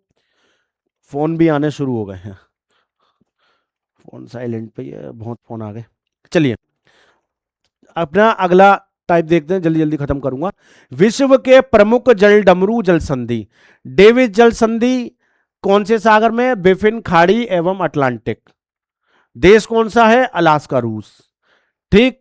बेरिंग जल संधि, बेरिंग सागर, चुक्सी सागर और ग्रीनलैंड कनाडा देश पड़ेगा। हॉर्मोज जल संधि, हॉर्मोज बहुत फेमस रही, ईरान वॉर जब हो रही थी तो हॉर्मोज जल संधि बहुत फेमस रही। फारस की खाड़ी और ओमान की खाड़ी। ठीक है, ओमान ईरान देश। क्लियर। हडसन खाड़ी बहुत आता है, हडसन की खाड़ी और अटलांटिक कनाडा में। जिब्राल्टर जल संधि, भूमध्य सागर अटलांटिक, स्पेन मोरक्को। पाक जल संधि, मन्नार की खाड़ी, बंगाल की खाड़ी, भारत श्रीलंका। जावा सागर, ठीक है, सुंडागर्त जो पड़ेगा वो जावा सागर, हिंद महासागर। ठीक है, इंडोनेशिया। हिंद महासागर का गहरा गर्त है सुंडागर्त। कुक जल संधि, दक्षिणी प्रशांत महासागर, तस्मान सागर, न्यूजीलैंड। फिर आती है हमारी जलवायु। जलवायु हम समझेंगे। मैंने आपको लैटिट्यूड लॉन्गिट्यूड पढ़ाए थे, वायुदाब पेटियां पढ़ाई थी, तो उसमें आपने अच्छे से समझी थी चीजें। अब इसमें हम एक और चीज देखते हैं, वायुदाब पेटियां, सॉरी जलवायु। तो जलवायु की कुछ पेटियां देखेंगे, पार्ट को समझ लेंगे।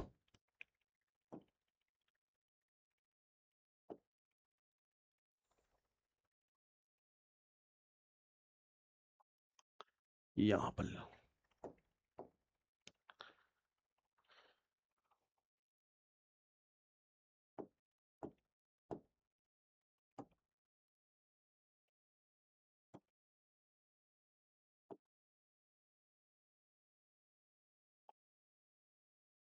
यह है भूमध्य रेखा,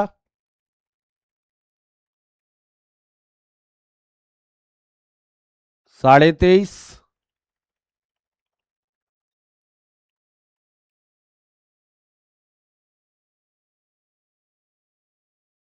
66.5, नीचे 23.5, नीचे 66.5,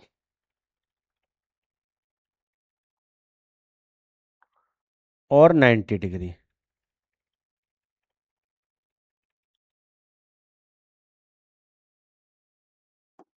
चलिए 0 डिग्री, 23.5 उत्तरी, 23.5 दक्षिणी, 66.5 दक्षिणी, 90 डिग्री दक्षिण। यहां पर भी 66.5 नॉर्थ, और यहां पर 90 डिग्री नॉर्थ।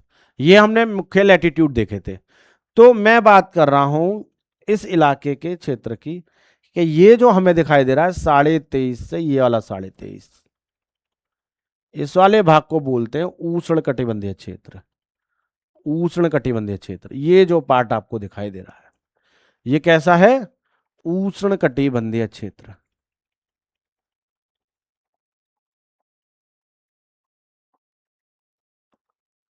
उष्ण कटिबंधीय क्षेत्र।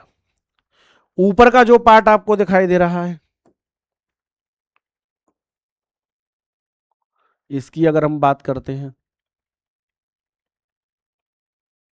ये कैसा है? ये है शीतोष्ण क्षेत्र। शीतोष्ण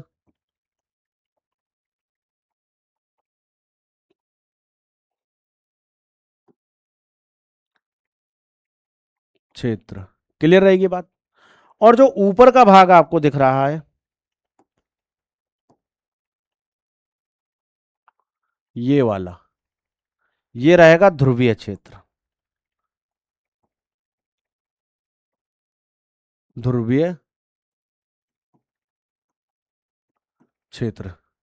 क्लियर रहेगी बात? उष्ण कटिबंधीय क्षेत्र, शीतोष्ण कटिबंधीय क्षेत्र और ध्रुवीय क्षेत्र। सेम यही पैटर्न नीचे होगा, यहां पर भी और यहां पर भी। उम्मीद है ये बात समझ में आ गई होगी। समय कम है, मुझे क्लास जल्दी खत्म करना है। बाकी आपको अगर डिटेल से अच्छे से और समझना होगा तो फाउंडेशन बैच हम बहुत जल्द लेकर आएंगे, उसमें कंप्लीट करेंगे।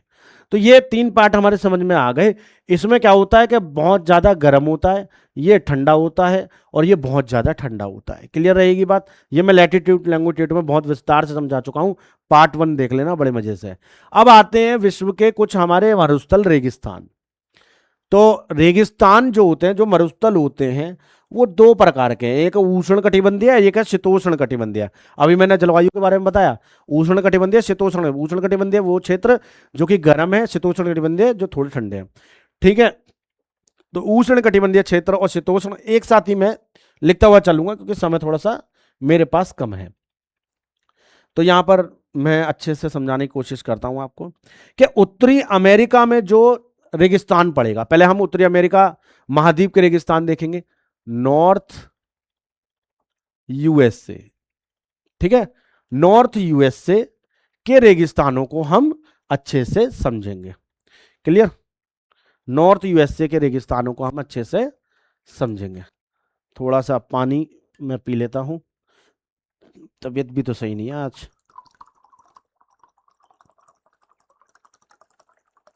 नॉर्थ यूएसए के देश हम लिखेंगे यहां पर, नॉर्थ यूएसए के हमारे रेगिस्तान।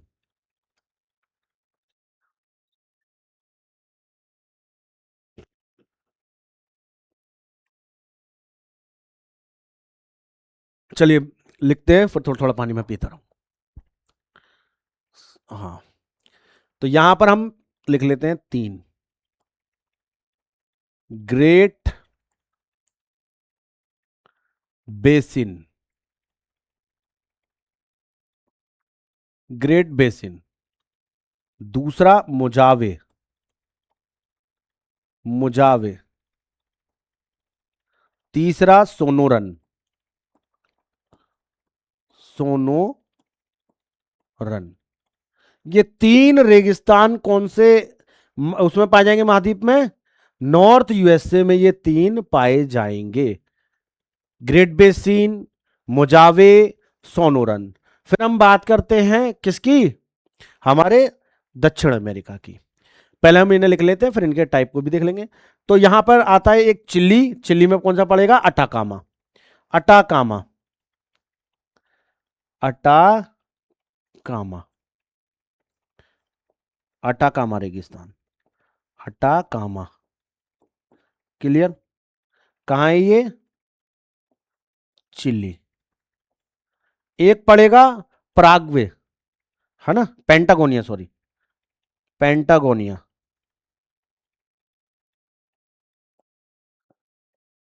पेंटागोनिया,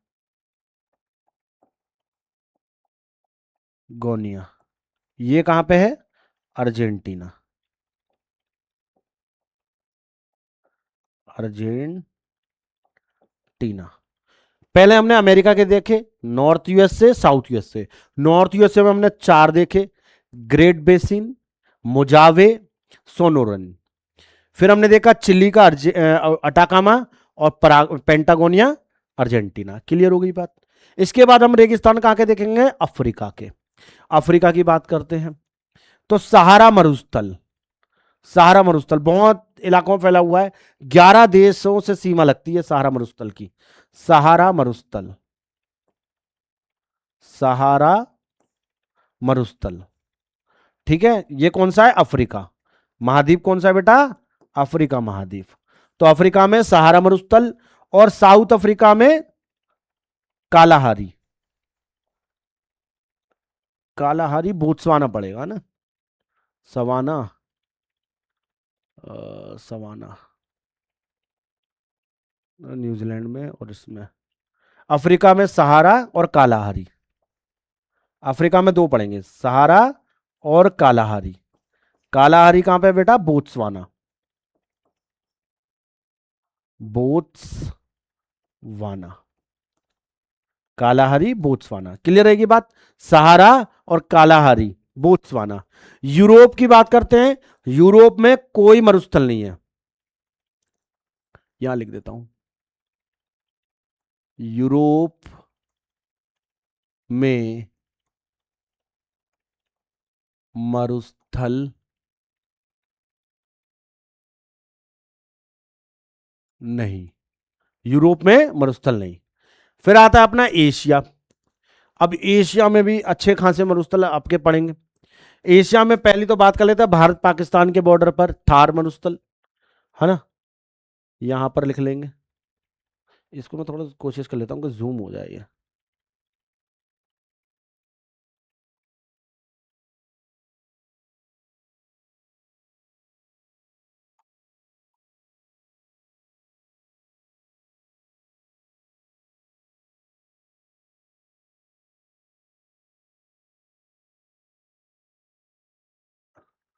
ये पता नहीं इमेज सही दिख रही है नहीं दिख रही है आपको?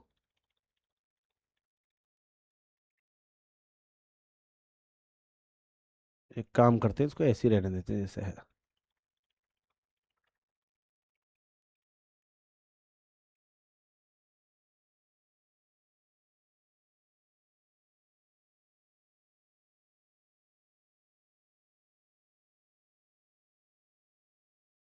क्लियर, ऐसे ही रहने देते हैं, ये पता चला कहीं पूरा ही मिट जाए। तो यूरोप में कोई मरुस्थल नहीं है ना, यूरोप में कोई मरुस्थल नहीं। एशिया की बात हम कर रहे थे, एशिया में हमें कौन कौन देखने को मिलेगा? थार मरुस्थल, थार, यहां पे मैं लिख देता हूं,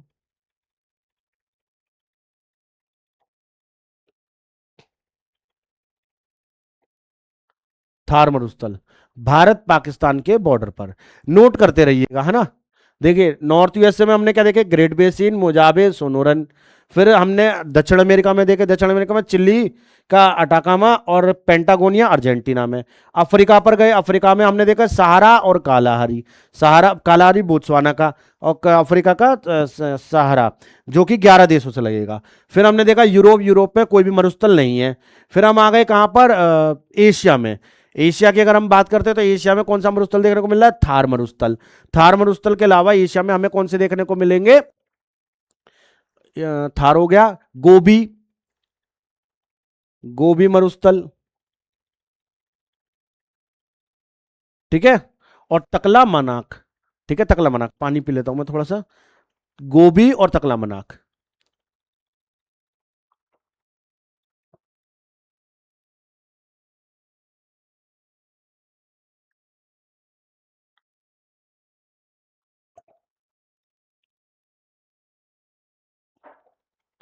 थार, गोबी, तकला मकान।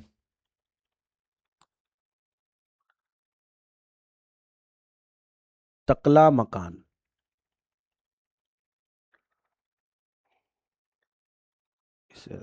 तकला मकान, तकला मकान। ठीक है, गोभी। और गोभी मरुस्थल में ही क्या होता है बेटा, दो कुबड़ वाले ऊंट पाए जाते हैं।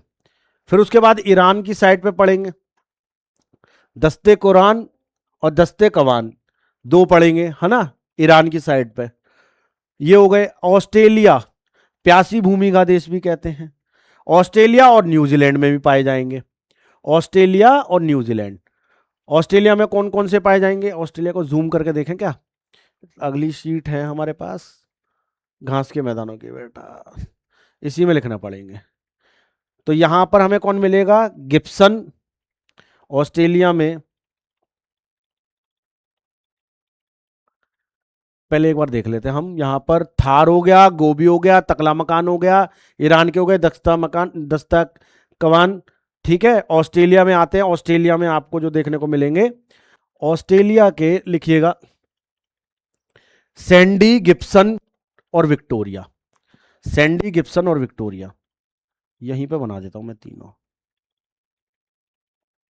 थोड़ा सा मैं ऐसे लेके बड़ा कर देता हूं। ग्रेट सैंडी, दूसरा है गिब्सन, गिब्सन मरुस्थल। फिर आएगा विक्टोरिया मरुस्थल, विक्टोरिया मरुस्थल। ऑस्ट्रेलिया में ग्रेट सैंडी, गिब्सन, विक्टोरिया, ये तीन मरुस्थल पड़ेंगे। कटरबरई, कटरबरई या कटरबरान, ये किसमें पड़ेगा, न्यूजीलैंड में, न्यूजीलैंड।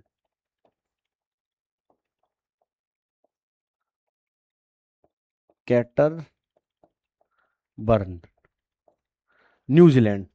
ये रहेंगे प्रमुख रेगिस्तान। उसके बाद आता है हमारे घास के मैदान। घास के मैदान हमारी लास्ट शीट होगी। ठीक है, अब देखते हैं कौन कौन से घास के मैदान। यहां पर हम लेंगे रेड कलर। ठीक है, तो घास के मैदानों को देखने के लिए हमें मैप तो समझ में आ ही गया है। अब हम देखते हैं उष्ण कटिबंधीय और शीतोष्ण कटिबंधीय घास के मैदान, है ना। तो जो हमने पहले तो रेगिस्तान देखे, अब रेगिस्तान के बाद हमारे रहते हैं घास के मैदान, दो टाइप के हो गए। तो यहां पर हम क्या बात कर रहे हैं, पहले उत्तरी अमेरिका। तो उत्तरी अमेरिका में एक घास का मैदान हमें देखने को मिलेगा, एक घास का मैदान हमें देखने को मिलेगा, प्रेरी, प्रेरी या प्रेरीज, प्रेरी। ठीक है, कनाडा यूएसए के बॉर्डर पर है ये, कनाडा यूएसए में पड़ेगा प्रेरी। और प्रेरी कैसा घास का मैदान है, शीतोष्ण घास का मैदान है, ना कि उष्ण कटिबंधीय, है ना, शीतोष्ण घास का मैदान है। फिर हमारे पास आता है दक्षिण अमेरिका। दक्षिण अमेरिका में भी हमें घास के मैदान देखने को मिलेंगे।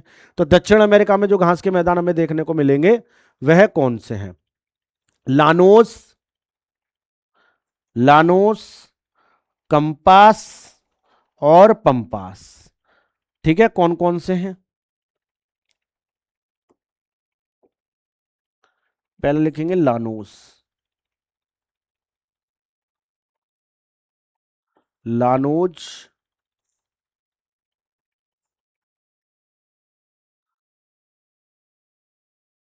कंपास या कंबोज भी बोलेंगे ना, कंपास, या ये अगला पड़ेगा पंपास,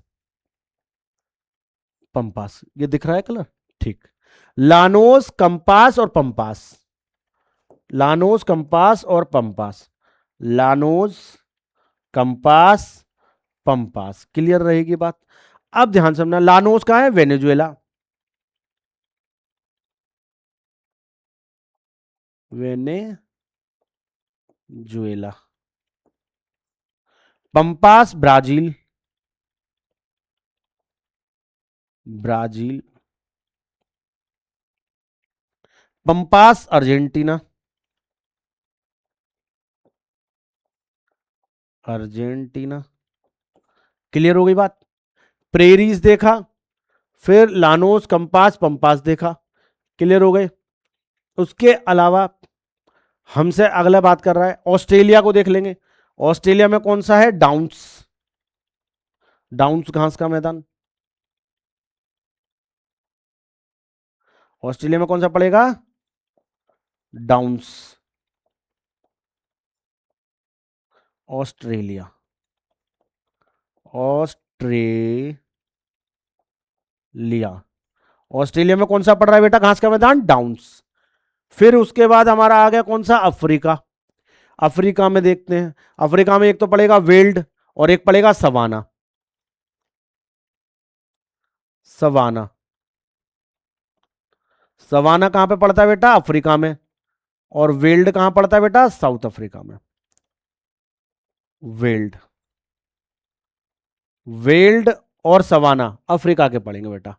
उसके बाद फिर हमसे बात कर रहा है, कौन से रह गए?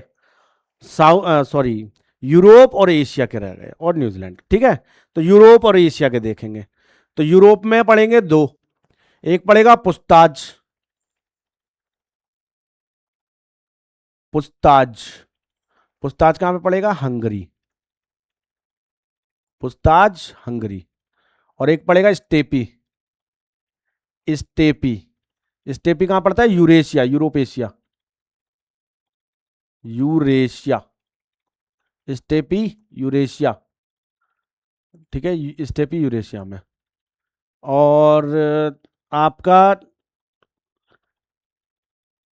पटाना, पटाना पड़ेगा श्रीलंका, एशिया में। पटाना घास का मैदान, श्रीलंका में, श्रीलंका,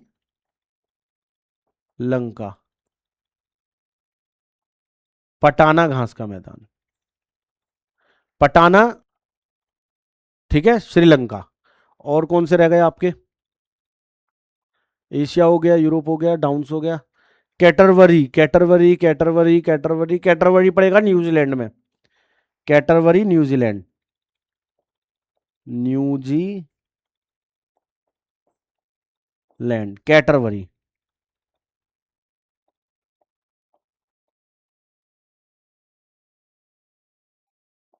कैटरवरी न्यूजीलैंड।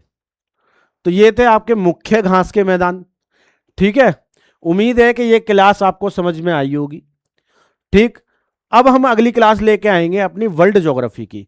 पहली क्लास मैंने लाई, आप सॉरी इंडियन ज्योग्राफी की लाएंगे। पहली क्लास में लेकर आया आपके लिए वर्ल्ड ज्योग्राफी। वर्ल्ड ज्योग्राफी के बाद जो वर्ल्ड ज्योग्राफी में कुछ पॉइंट्स रह गए वो पार्ट 2 में मैंने आज कंप्लीट करा दिए। अब जो नेक्स्ट क्लास होगी वो बेटा किसकी होगी? आपकी भारत का भूगोल, आपके इंडियन ज्योग्राफी से रिलेटेड होगी, और उसे हम एक ही पार्ट में कंप्लीट करेंगे। इसके बाद जल्द लेकर आएंगे आपके लिए हिस्ट्री और पॉलिटी। मिलते हैं आपको अपनी अगली क्लास में। जय हिंद, जय भारत।